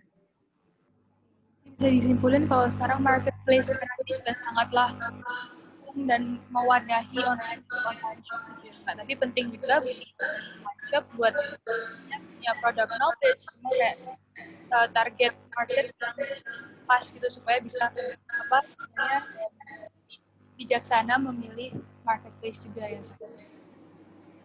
Ini kalau dari Kak Marisa, dari Oila sendiri ya? Kalau dari saya, Oila itu sebenarnya ya fokusnya ya di marketplace sih. Kalau ditanya kenapa pilih marketplace, sebenarnya kan kayak kita aja deh. Kalau misalnya kita pergi ke marketplace, orang-orang kan tujuannya memang buat belanja kan. Jadinya kayak ibaratnya buyer tuh ready gitu buat nyerahin uangnya ke kita. Begitu ya di marketplace juga sebenarnya kan ya emang udah ada tools-toolsnya gitu. Mereka memang sengaja membuat tools itu untuk memudahkan kita sebenarnya buat jualan. Sedangkan kalau misalnya kita mulai jualannya kayak di sosial media gitu, sosial media kan sebenarnya ya judulnya awalnya sosial media. Mereka mereka buka itu bukan tujuannya untuk belanja. Jadi sebenarnya kalau misalnya kita jual pertama di sosial media, kita kayak lebih mesti mengedukasi bayarnya sih. Oh, barang kita ini. Tapi kan tujuan utama mereka bukan untuk itu. Makanya kalau dari Oila sendiri, kita lebih fokusin ke marketplace sih. Udah gitu kan, kalau di kita buka di berbagai macam marketplace. Karena kalau menurut saya, tiap marketplace itu punya karakteristik yang berbeda-beda. Jadi kayak misalnya, contohnya Shopee. Shopee itu lebih orang beli kenapa sih? Ya barang-barang cewek laku sih. Udah gitu mereka ada gratis ongkir gitu. Jadi kan, oh ya udah deh beli sedikit-sedikit boleh.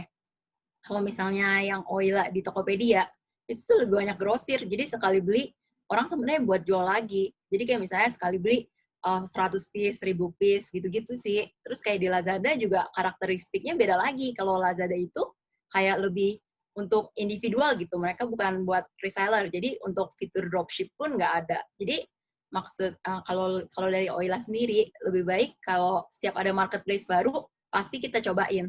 Jadi kalau misalnya marketplace apa yang rame, ya udah kita fokusin di situ.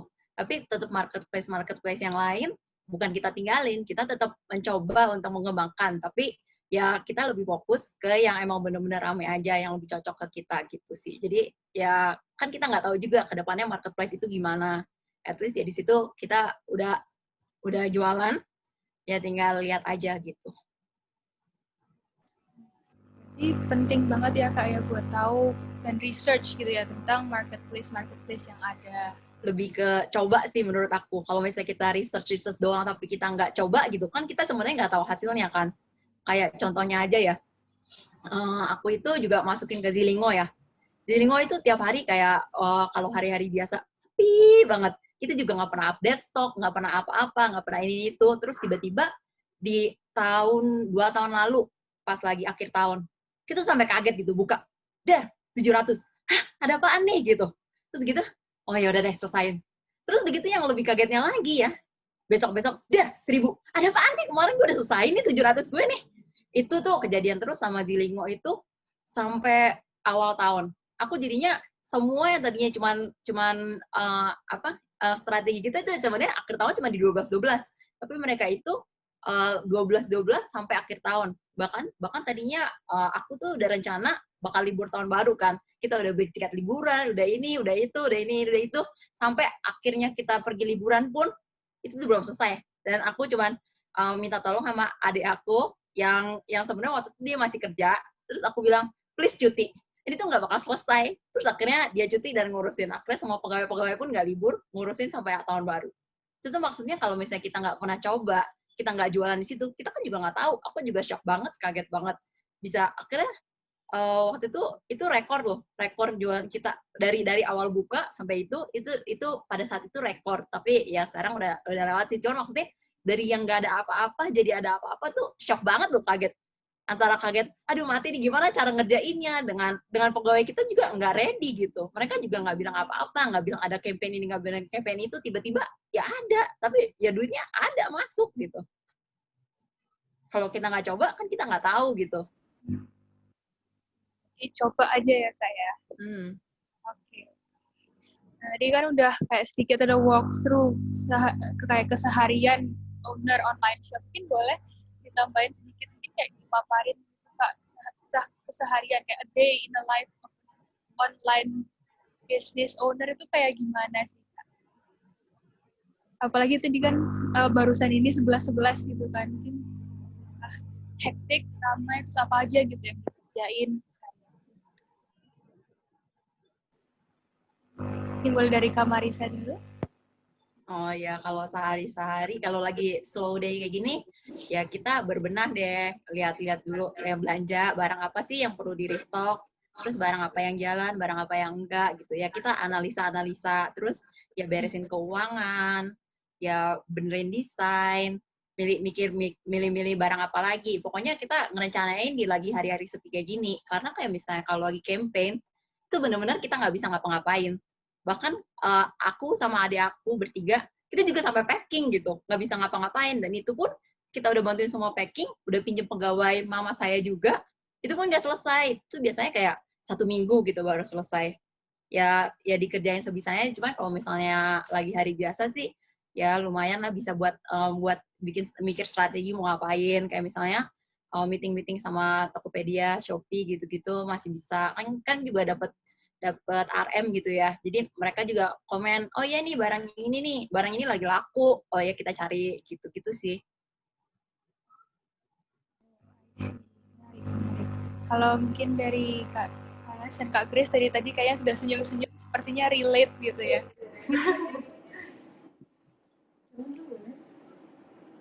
Silahkan Kak. Oke.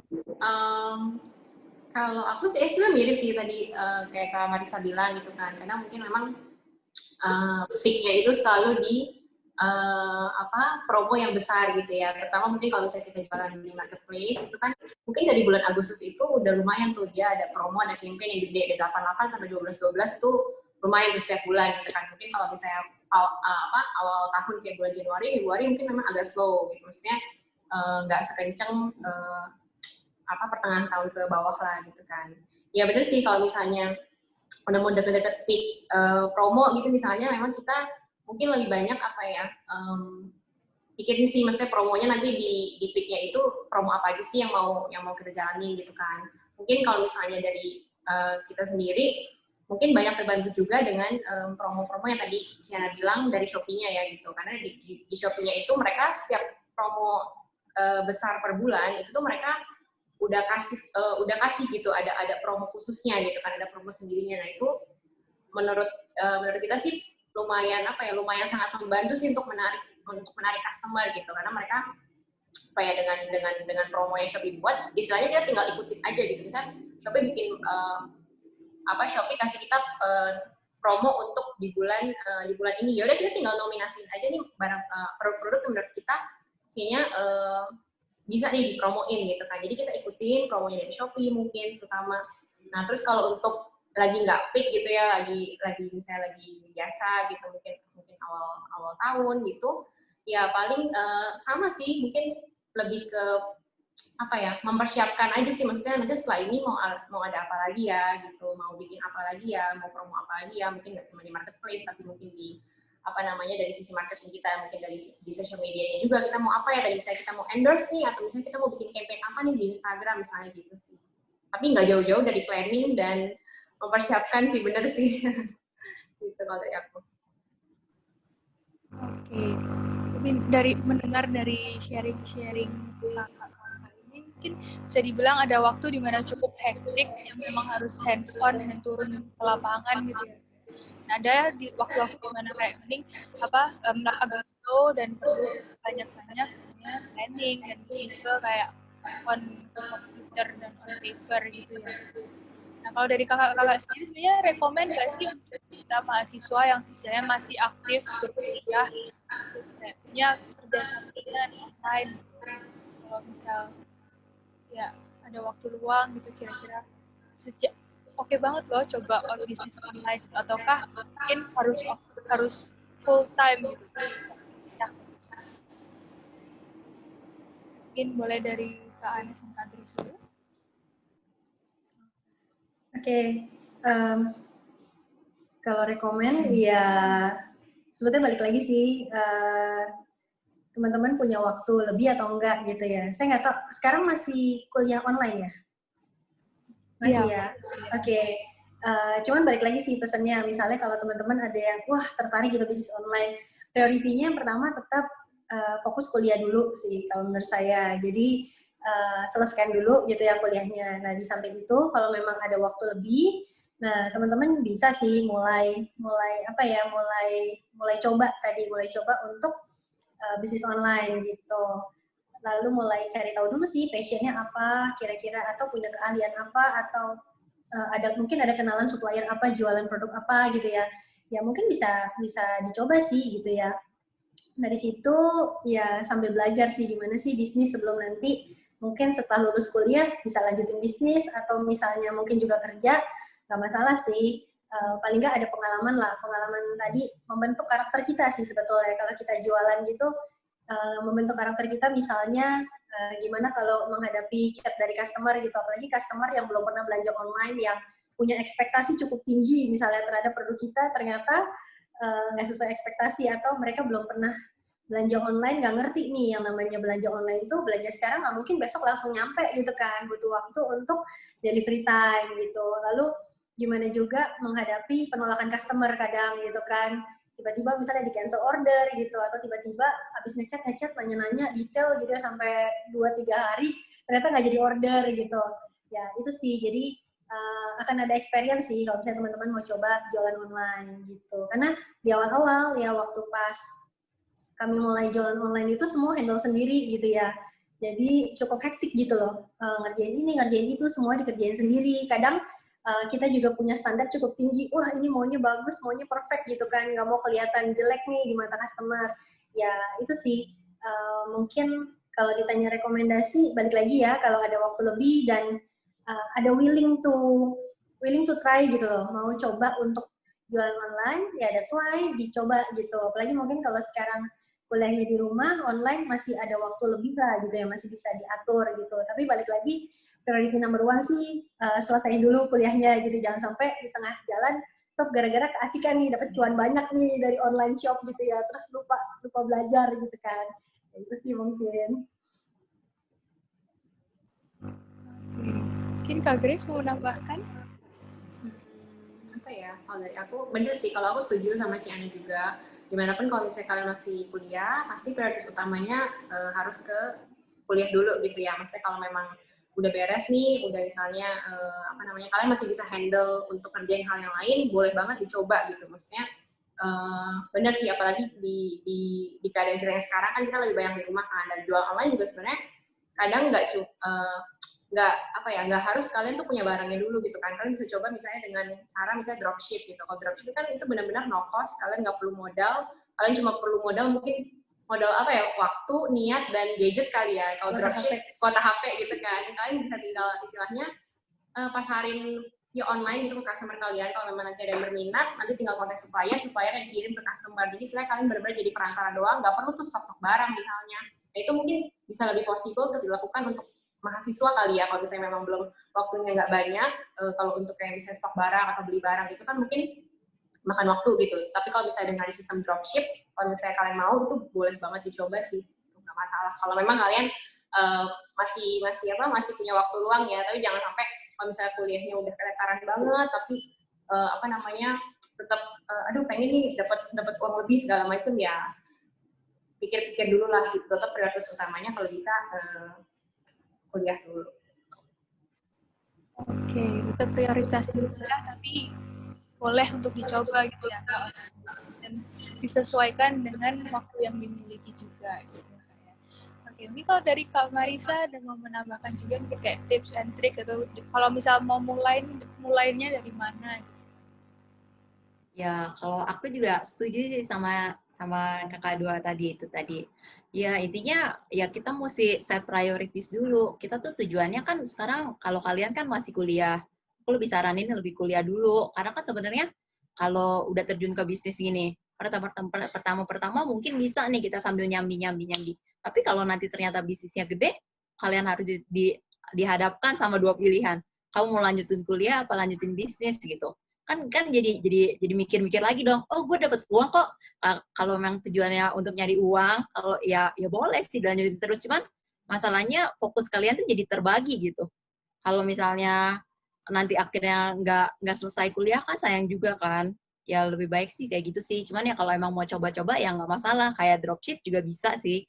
Cuman maksudnya kayak kalau aku mikirnya sih, kalau emang cuma setengah-setengah gitu, ya sayang. Kan kalian juga bisa aja jadi mikirnya, oh bisnis online nggak oke nih, kok aku cuma dapetnya dikit, ya karena kalian nggak fokus gitu. Dengan fokus, ya bisa sih sebenarnya berkembang. Ya sebenarnya ya kalau ada dua fokus kayak gitu sih kayaknya kurang gimana gitu. Jadi lebih baik kalau menurut aku sendiri, lebih baik selesain dulu pendidikan. Terus kalau emang kamu udah mantep, kalau emang udah cobain itu, ya boleh lah gitu. Cuman maksudnya yang mesti dipikir lagi juga dari kamu udah selesai kuliah gitu, kok tiba-tiba mau bisnis online, kamu kan juga nggak tahu kan bisnis online ini bakal jalan apa enggak. Ya kalau mungkin beberapa tahun lalu bisnis online tuh lagi kenceng-kencengnya, dan sebenarnya kan juga saingan masih belum banyak. Kalau misalnya sekarang itu saingan udah banyak. Kalau misalnya kamu juga fokus nih pertama langsung ke bisnis online nih, kamu juga nggak tahu workflow kerjanya kayak apa. Kan sebenarnya kayak aku jujur nih ngomong, kayak misalnya aku dulu kerja di kantor, aku juga jadi dapat pengalaman. Oh ternyata di kantor itu kita kerjanya kayak gini, bisa jadi lebih teratur, gini-gini apa yang mesti diatur, terus ternyata divisinya dibeda-bedain gitu. Itu juga sebenarnya kan jadi pengalaman buat kita kan. Ya tapi ada juga sih orang yang benar-benar langsung ke dunia online dan sebenarnya jalan. Ya sebenarnya ya tergantung kebalik ke masing-masing lagi. Cuman kan kita mesti mikir kan, sekarang kan saingan juga udah banyak. Kalau misalnya ternyata kamu begitu lulus juga, atau sekarang langsung terjun gitu, terus kamu nggak pernah coba kerja, terus pada suatu saat bisnis online kamu misalnya udah sepi, kamu kan nggak bisa balik kerja lagi di saat dimana ada banyak mahasiswa baru yang sebenarnya kan umur kamu juga udah kalah jadinya. Kalau misalnya itu orang lebih milih yang baru fresh grade dong, yang benar-benar otaknya kayak masih fresh gitu. Kalau misalnya kayak udah kayak saya deh, kayak udah berhenti kerja nih, udah 5 tahun di bisnis online. Terus adanya bisnis online saya tuh benar-benar nggak jalan lagi gitu. Belum tentu loh ada orang yang mau terima saya kerja lagi. Ya kan, itu yang mesti dipikirkan matang-matang gitu. Emang kamu udah suka belum sama ini? Tapi kalau emang mau coba-coba, ya dropship itu oke lah. Cuman masalahnya kamu juga mesti mikir lagi nih, kamu dropship. sellernya itu dari seller online. Semua sama-sama kayak di Tokopedia, Shopee, Lazada, kamu jual dengan harga lebih mahal. Kenapa mereka nggak beli langsung ke orang yang jual lebih murah itu dan beli ke kamu, gitu kan? Sebenarnya harus ada nilai plusnya lah gitu. Intinya ya mesti dipikir mateng-mateng. Ya tapi kalau emang udah dipikir mateng-mateng dan itu pilihan kamu, ya balik lagi sih ke kamu.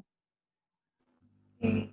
Jadi bisa disimpulin mungkin caranya yang pertama fokus dulu aja ke kuliah. Kalau memang mau coba cari pengalaman tuh nggak salah gitu ya Kak ya. Cuman perlu dilihat juga evaluasi apakah cocok atau tidak dan apakah kondisi kita saat itu tuh memungkinkan atau tidak gitu ya Kak.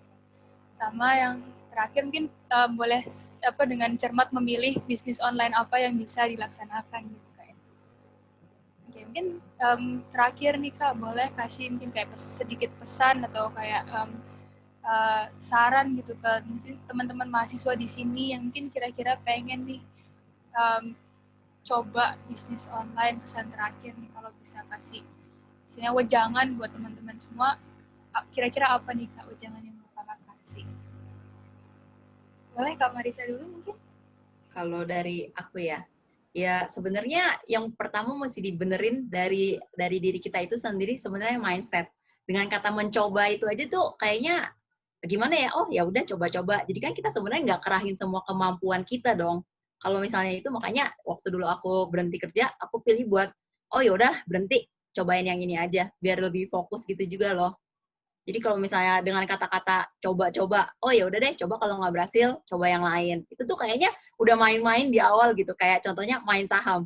Tujuannya berarti main dong, bukan dapat untung dari situ gitu. Sebenarnya kayak mungkin mindset-nya juga perlu dibenerin dulu sih dari awalnya, tujuan awalnya tuh mau apa gitu. Jadi tetap harus fokus ya Kak ya. Coba bukan berarti main-main, tapi tetap harus fokus dan maksimal gitu ya. Iya, kalau soalnya kan nanti bilangnya, kalau kita nggak fokus, oh ini ternyata nggak menguntungkan nih. Loh nggak menguntungkan buat siapa? Buktinya orang lain banyak kok yang berhasil dari bisnis online. Intinya ya kayak contohnya aja deh. Teman aku cerita, dia itu tadinya udah lumayan senior kerja di PwC. Terus mereka kan kalau di PwC base-nya itu kan ada di SCBD kan. Jadi mereka dia itu punya uang tabungan, deposito semuanya di cabangnya di SCBD situ kan. Terus pada suatu saat dia mau cairin depositonya dia. Terus orangnya itu nanya kayak tellernya ya kali ya. Tellernya itu nanya, "Sekarang ngapain, Kak?" Oh, bisnis online. Terus si tellernya itu dengan tatapan kasihan gitu, seolah-olah bisnis online tuh ya cuman online ecek-ecek. Kan mereka nggak tahu sebenarnya online kita itu menghasilkan lebih banyak loh daripada waktu gue kerja dulu gitu loh. Jadi sebenarnya mindset kita perlu dirubah. Kalau oi ternyata lu cuma bisnis online, tapi kan lu nggak tahu, kalian tuh nggak tahu berapa uang yang kita dapatkan gitu sebenarnya. Ya jangan dibilang kayak bisnis online tuh nggak menghasilkan, itu salah tuh sebenarnya. Tetap harus take it seriously ya Kak. Mungkin dari Kak Grace dan Kak Anas ada pesan terakhir. Oke.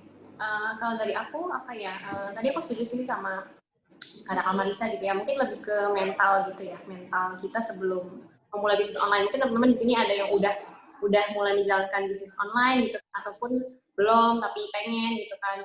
Mungkin yang perlu kita perhatiin tuh mental dulu sih. Maksudnya kita tuh ketika kita mulai bisnis online itu tuh nggak mungkin langsung kita dapat hasil yang instan gitu kan. Semuanya tuh butuh proses gitu. Sama mungkin kayak mungkin kayak prinsip benih juga ya. Kalau misalnya kalian tanam nih benih misalnya kalian tanam biji pohon mangga gitu kan.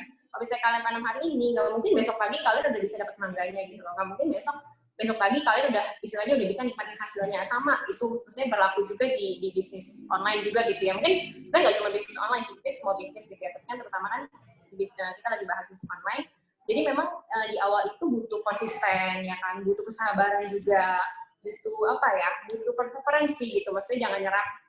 Maksudnya kayak baru jual seminggu, mana nih nggak ada customer, mana nih nggak ada pembeli. Padahal baru jual seminggu terus nyerah gitu kan. Memang harus tadi benar sih harus fokus, harus coba evaluasi lagi kalau misalnya memang belum ada peningkatan, belum ada hasil, apalagi yang bisa aku lakuin nih untuk istilahnya kembangin bisnis ini gitu loh, untuk supaya bisa nambah customer, supaya bisa nambah pembeli, supaya mungkin bisa nambah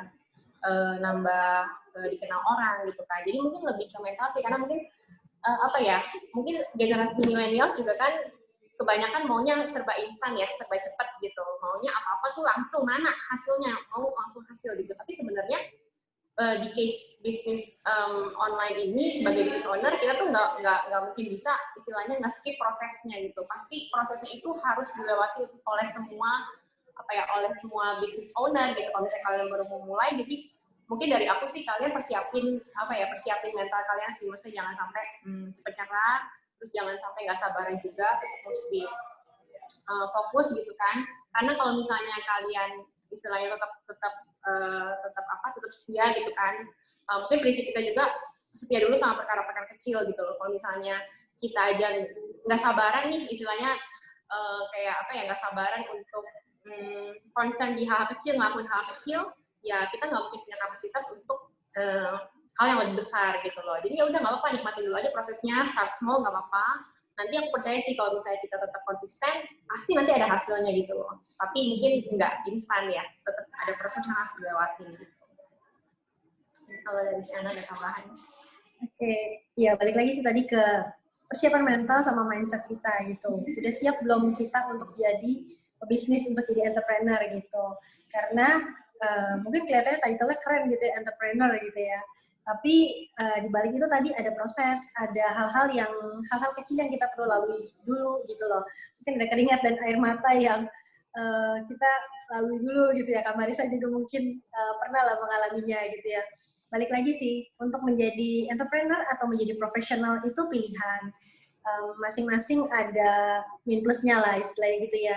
Dan kalau memang kita udah mantap, kita berani untuk memutuskan untuk jadi pebisnis gitu ya, harus siap sih dengan keluar dari zona nyaman gitu ya. Istilahnya yang pendapatan per bulan kita belum tahu pasti berapa, tapi kalaupun misalnya teman-teman nanti start dari profesional pun ngumpulin modal dulu, misalnya ngumpulin keberanian dulu untuk jadi entrepreneur juga that's okay gitu ya. Dan atau kalau ada yang sekarang udah mau mulai coba, misalnya balik lagi tadi kalau ada waktu luang, ya bisa untuk memulai untuk bisnis online, karena saat ini pun tren bisnis online masih terus terbuka lebar gitu ya. Kecenderungannya aja kemarin kita kalau lihat dari Q1 sampai Q3 ini itu naik sampai sekitar 30% orang belanja online gitu ya. E-commerce-nya juga naik, semua lari ke belanja online gitu. Atau kalau misalnya teman-teman juga benar-benar punya passion dan pengen banget nih gitu loh, ada needs untuk tadi desire untuk jualan online, that's why kenapa enggak, why not, teman-teman bisa coba juga. Mungkin kalau misalnya waktunya terbatas, ada beberapa hal sih yang mungkin teman-teman bisa lakukan. Misalnya teman-teman nge-hire orang gitu loh, untuk hire karyawan untuk ngelakuin operasionalnya gitu loh. Jadi teman-teman tinggal manage strateginya, finance-nya gitu ya. Nah, bisa nge-hire karyawan dulu untuk ngelakuin operasionalnya gitu. Karena kan kadang untuk operasional seperti CS itu butuh waktu banyak ya, satu harian gitu loh. Sebenarnya teman-teman misalnya, aduh ada kelas nih dari pagi nih sampai siang, nggak bisa untuk reply chat, nggak konsen juga gitu kan. Ya mungkin salah satunya nge-hire karyawan dulu gitu loh. Atau yang kedua, ya kerjasama gitu sama teman. Jadi bisa bagi waktu sih untuk misalnya mau jalanin bisnis online ini, cuman terbatas nih waktunya. Ya kerjasama sama beberapa teman, jadikan partner supaya bisa bagi waktu, bisa bagi tugas gitu untuk jalanin bisnisnya. Baliknya itu sih, butuh passion tadi, butuh perseverance juga, karena untuk memulai mungkin nggak semudah mempertahankan dan menjalankannya gitu ya. Ya kayak orang lari itu bukan sprinter sih yang cuma lari sekedar 5 kilo, 10 kilo, tapi kayak lari maraton gitu loh. Sampai ke, bisa nggak kita finish sampai ke kilometer 42-nya gitu loh. Kalau cuma mungkin finish kilometer ke-5, kilometer ke-10, hore gitu ya, nyampe gitu ya. Tapi gimana di kilometer ke-22 sampai ke 42 itu istilahnya finish maratonnya itu kita bisa ada perseverance nggak, ada result, ada ketahanan diri nggak gitu loh. Gimana kita menghadapi mungkin tadi masalah-masalah yang bisa aja dihadapi dari customer, dari supplier, dari karyawan juga gitu. Apakah kita bisa punya daya tahan nggak gitu loh, kegigihan nggak untuk mempertahankan ini gitu sih, itu aja. Misalnya bisa disimpulin, yang pertama yang penting untuk punya mindset yang benar, punya mental yang siap juga, terus Jadi passion, perseverance ya Kak, karena semua ini butuh proses dan takes time. Mungkin itu pertanyaan terakhir sekaligus menutup talk show hari ini, tapi tenang, masih ada sesi tanya-jawab Q&A. Nah, boleh teman-teman kalau misal mau bertanya, bisa langsung aja pakai fitur raise hand, terus nanti kalau namanya dipanggil, boleh langsung open mic dan bertanya, atau boleh lewat chat. Nah, sepertinya ini dari kakak-kakak di Milenia ada sedikit pengumuman nih. Mungkin boleh kasih pengumuman terlebih dahulu. Oke, nah mungkin dari kita mungkin ada gift kecil gitu ya. Jadi nanti di sesi ini nih kalau misalnya nanti teman-teman ada yang mau tanya boleh banget. Nanti mungkin kita bisa pilih 2 pertanyaan paling menarik ya. Nanti 2 pertanyaan paling menarik nanti bakal dapet hadiah gift dari Milenia gitu. Oke, boleh langsung aja teman-teman ada yang punya pertanyaan. Oke, ini ada pertanyaan sepertinya dari Veronica Andana. Boleh langsung open mic. Iya, selamat malam. Maaf ya, saya nggak bisa on kamera karena lagi ada error ini HP-nya. Ya, jadi saya mau bertanya, kan saya punya bisnis online juga nih, tentang bisnis online-nya jilbab. Nah, itu kadang itu kelompok kami tuh kayak jenuh gitu loh buat ngejalanin usaha kita tuh. Tapi kita juga mesti harus jalan terus gitu kan usahanya. Terus gimana ya tips supaya kita nggak jenuh gitu sama usaha kita. Sekian, makasih.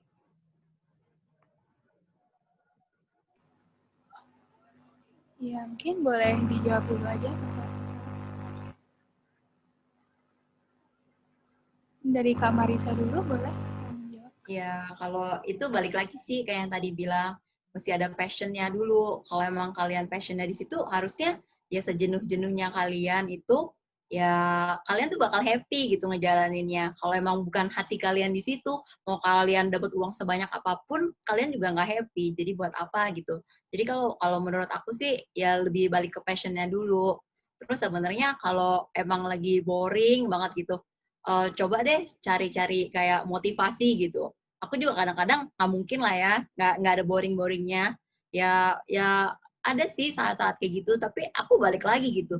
Tujuan pertama aku buat online shop ini tuh apa gitu. Aku selalu inget-inget saat itu lagi gitu. Udah kita capek-capek, udah sampai sini, udah jalan.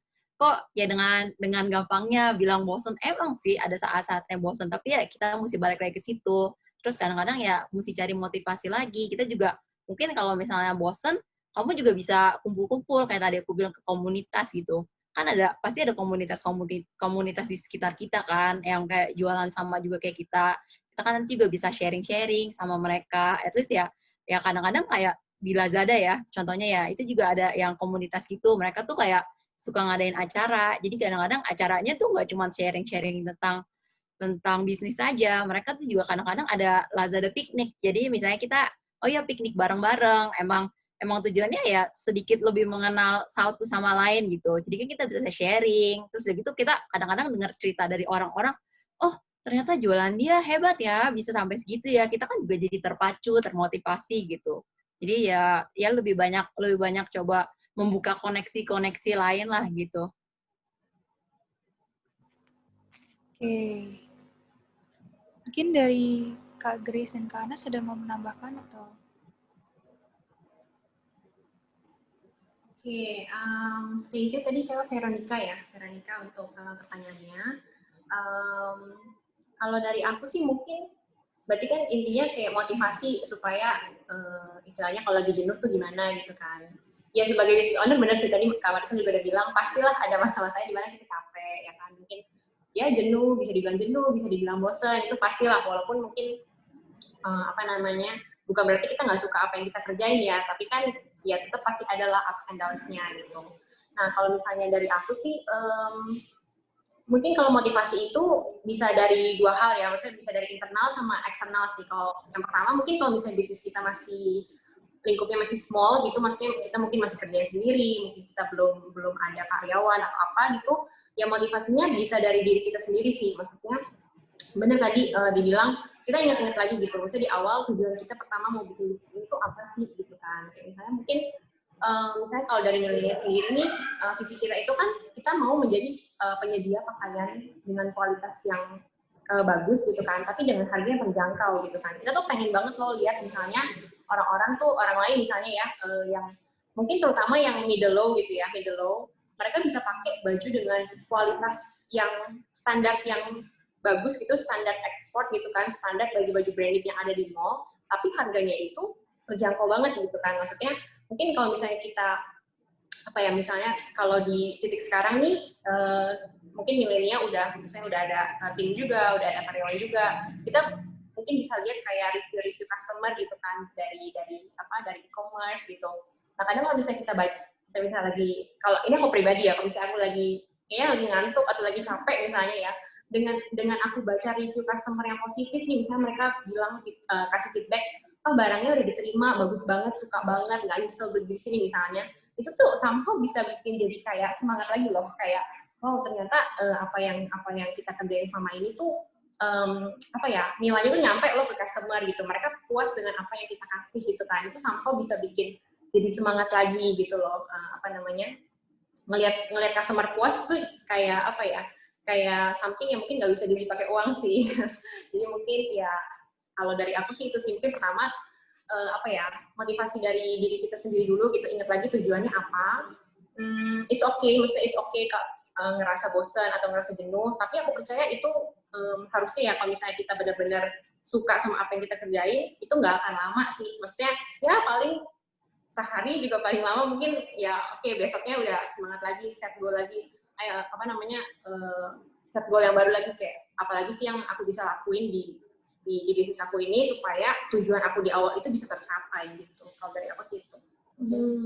Mungkin selain motivasi ya, tadi Veronica ya, mungkin bisa mulai rethinking sih, berpikir lagi gitu. Selain tadi, apakah ini bisnisnya mau terus dijalanin atau enggak gitu, atau mungkin ini tadi permasalahannya hanya sampai stuck ke strategi gitu ya. Nah mungkin mulai di set goal lagi sih, apalagi nih pas nih akhir tahun gitu ya, mulai untuk review sih perjalanan dari sepanjang Januari sampai November 2020 ini udah sejauh mana gitu loh.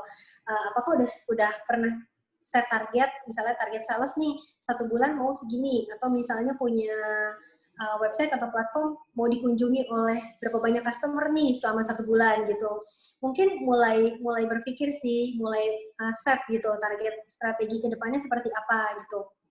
Misalnya kalau untuk hijab atau jilbab, misalnya mungkin bisa lihat juga sih benchmark atau reference toko hijab yang di Indonesia ini cukup bagus gitu loh. Misalnya ya ada Vanilla Hijab atau ada Dava Hijab gitu, yang mungkin Veronica bisa lihat sih bagaimana cara marketing mereka gitu.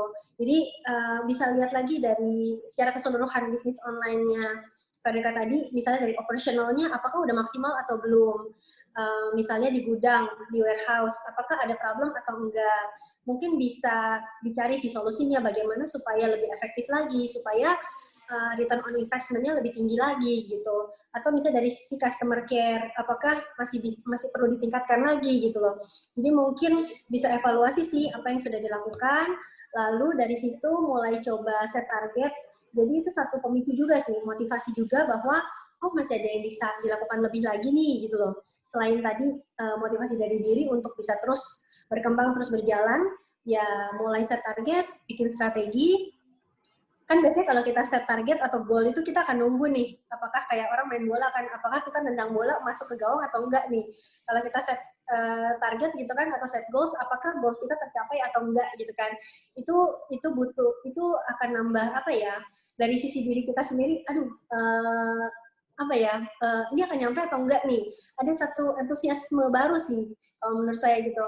Kalau kita coba ubah mindset kita, nggak cuma sekedar terpatok pada satu kondisi, saya jenuh, saya bosan, tapi tapi kita coba thinking out of the box, mau dibawa kemana ini bisnis saya gitu. Dan saya punya motivasi lebih untuk mau terus kembangin bisnis ini supaya sustainable, supaya profit. Dan tadi lihat coba contoh benchmark, reference, bukan hanya sekedar dijadikan kompetitor sih, tapi apa yang bisa saya amati, tiru, dan modifikasi untuk perkembangan bisnis kita. Gitu sih mungkin. Semoga menjawab ya, Veronica. Iya Kak, makasih banyak ya. Oke. Mungkin kita berlanjut ke pertanyaan terakhir aja mungkin ya, karena ada keterbatasan waktu juga. Di chat ada atas nama Haura Batrisya. Halo Kak, saya Risha. Saya ingin bertanya, saya telah memulai bisnis secara online, tapi saya terkadang suka bingung bagaimana cara mempromosikannya. Karena sudah meminta teman untuk mempromosikan, terkadang tetap sepi pembeli. Mungkin Kakak memiliki tips and tricks untuk promosi. Ya, mungkin boleh Kak dijawab?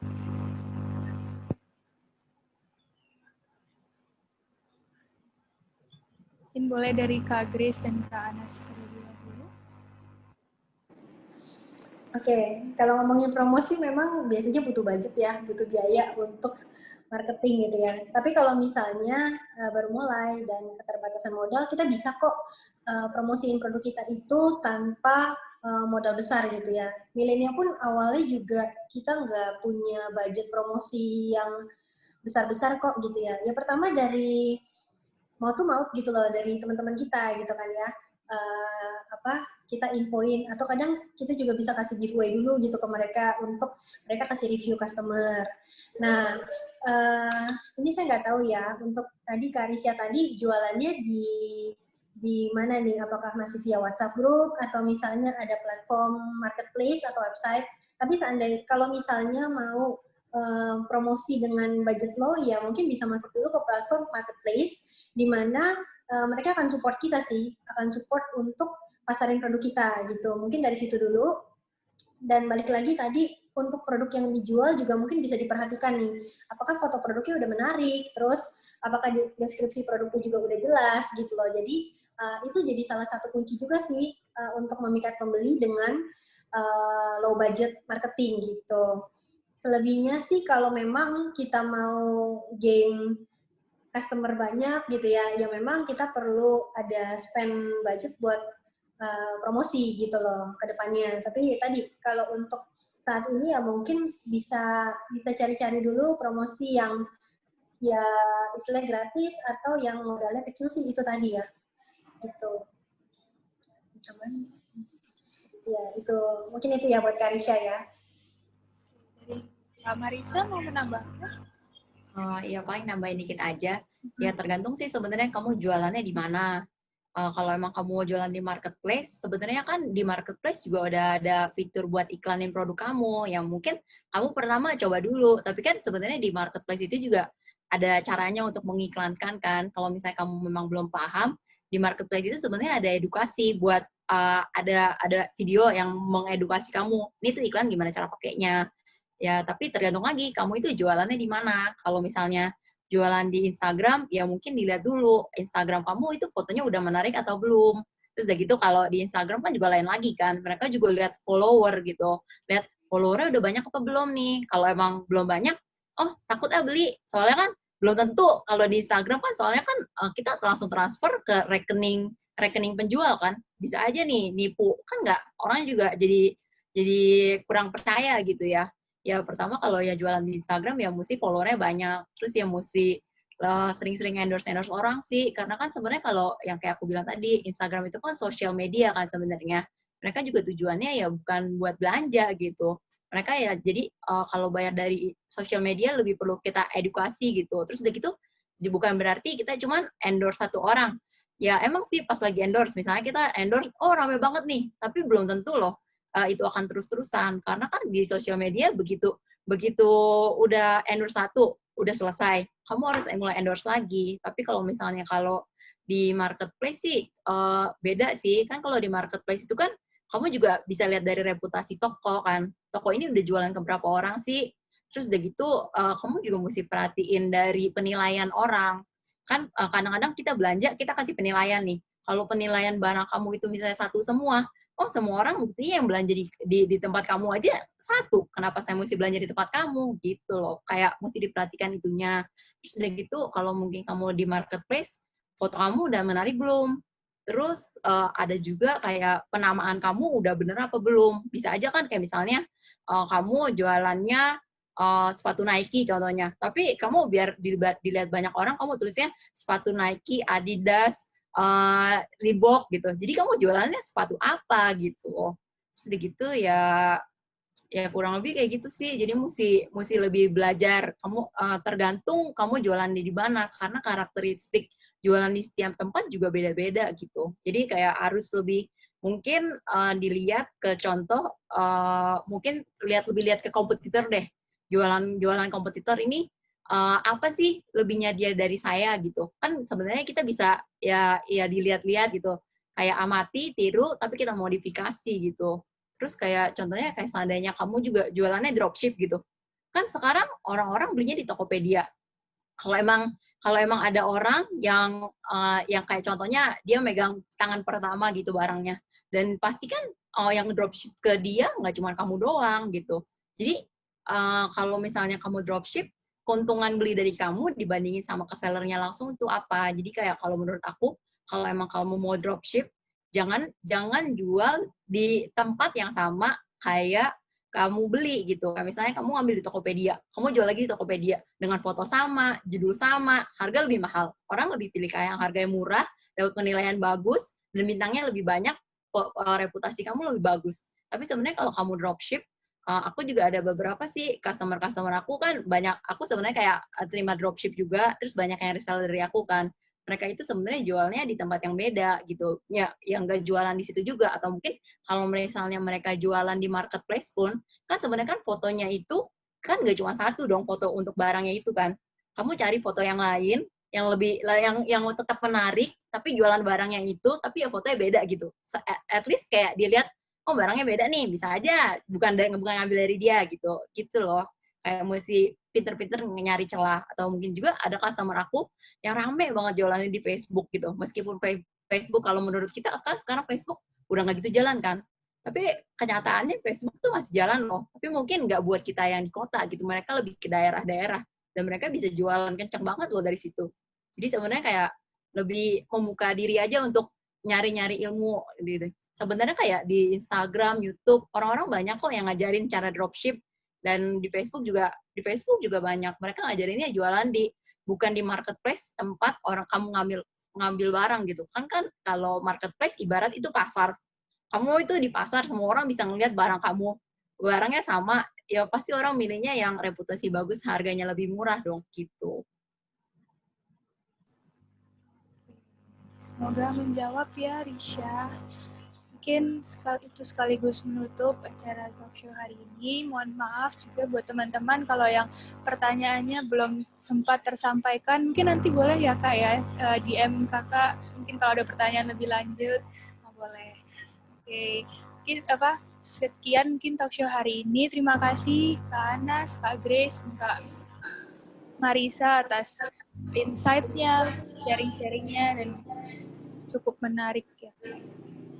Mungkin sekian. Buat teman-teman yang bertanya, nanti akan dihubungi lebih lanjut mengenai giveaway yang dari Milenia ya, oleh panitia. Mungkin sekian talk show kita hari ini. Saya selaku moderator. Mohon maaf jika ada kesalahan kata.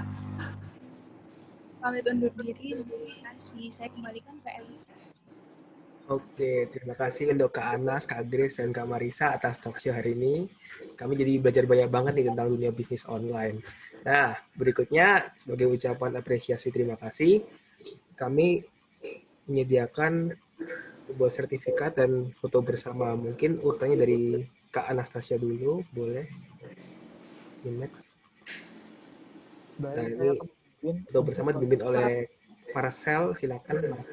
Dokumentasi untuk pertama Kak Anastasia Munedi, 1, 2, 3.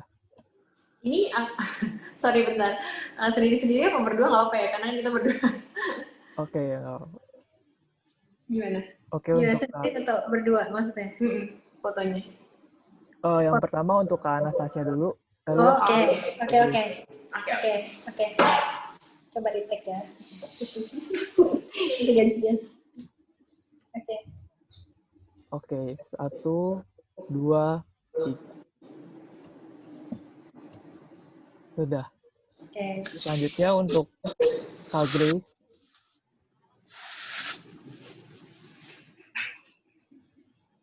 Oke, 1, 2, 3. Baik, terima kasih. Selanjutnya, untuk Kak Marisa Setiawan.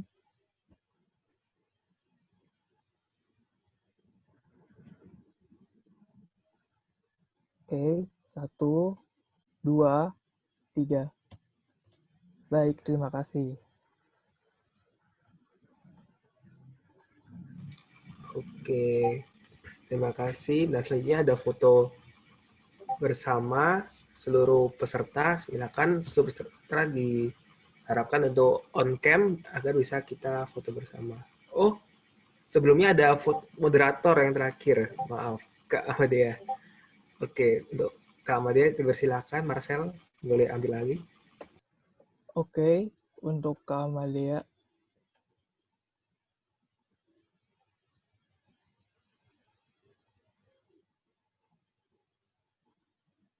Oke, 1, 2, 3.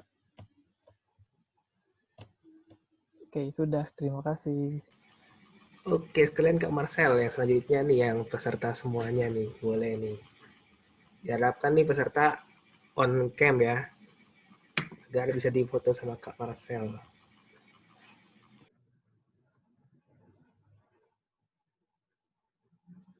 Oke, ada 4 lembar. Saya akan memulai dari halaman yang pertama. 1, 2, 3. Oke, untuk halaman yang kedua. 1, 2, 3.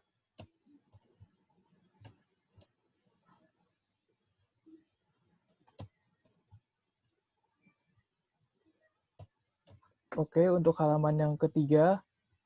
1, 2, 3. Oke, sudah. Terima kasih. Oke, terima kasih Kak Marcel. Nah, selanjutnya saya serahkan kepada panitia dan KAP untuk memimpin pengisian evaluasi dan kuesioner. Silakan. Nah, teman-teman, kali ini kita masuk ke sesi kuesioner. Tolong tuh semua mengisi kuesionernya untuk mendukung acara kami lebih baik ya. Nah, linknya sudah ada di layar PPT atau bisa langsung diklik di link di kolom chat ya. Waktu pengisian angka eval 5 menit ya. Bisa dimulai dari sekarang. Terima kasih.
Nah, teman-teman, ini waktu pengisian evalnya tinggal 1 menit lagi ya.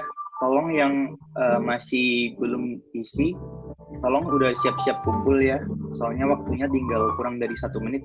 Terima kasih.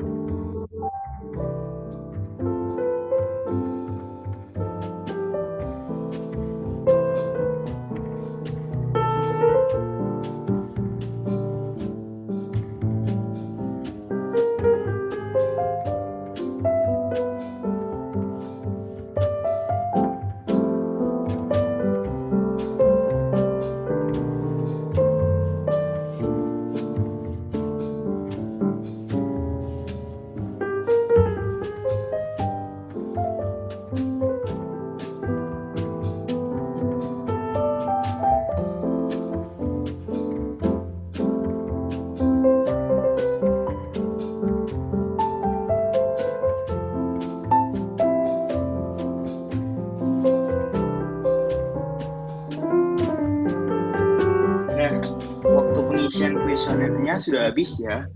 Terima kasih semuanya yang sudah berpartisipasi dalam pengisian kuesionernya. Saya kembalikan kepada MC. Oke, terima kasih Daniel. Nah, mungkin kalau yang belum ngisi kuesioner bisa nanti tuh ngisi kuesionernya lagi. Nah, tak terasa nih kita sudah di akhir penghujung acara. Nah, ada baiknya karena kita memulai acara ini dengan doa, ada baiknya kita menutup acara ini dengan doa. Kita mau mengundang Kak Stefani Claudia selaku Wakil Ketua BSC untuk memimpin doa penutup. Silakan Kak Stefani. Ya, halo. Suara aku kedengaran nggak ya? Jelas kok, Kak. Oke, teman-teman, karena kita tadi sudah mulai dengan doa, mari kita menutup acara ini dengan doa. Saya akan memimpin secara Kristiani, yang lain mohon mengikuti. Ya Tuhan, terima kasih ya Bapak atas berkat-Mu karena kami dapat berkumpul pada sore hari ini untuk melaksanakan webinar BSC. Sekarang acara ini telah berakhir dan kami akan melanjutkan acara kami masing-masing. Berkatilah agar apapun yang kami lakukan sesuai dengan kehendak-Mu. Terima kasih ya Bapak, dalam nama Tuhan Yesus kami telah berdoa dan mengucap syukur. Amin. Terima kasih untuk Kak Stefi. Nah, terima kasih teman-teman semua yang sudah datang dan mengikuti acara Talkshow hari ini. Semoga kita bisa bertemu lagi di lain waktu. Terima kasih semuanya yang sudah hadir.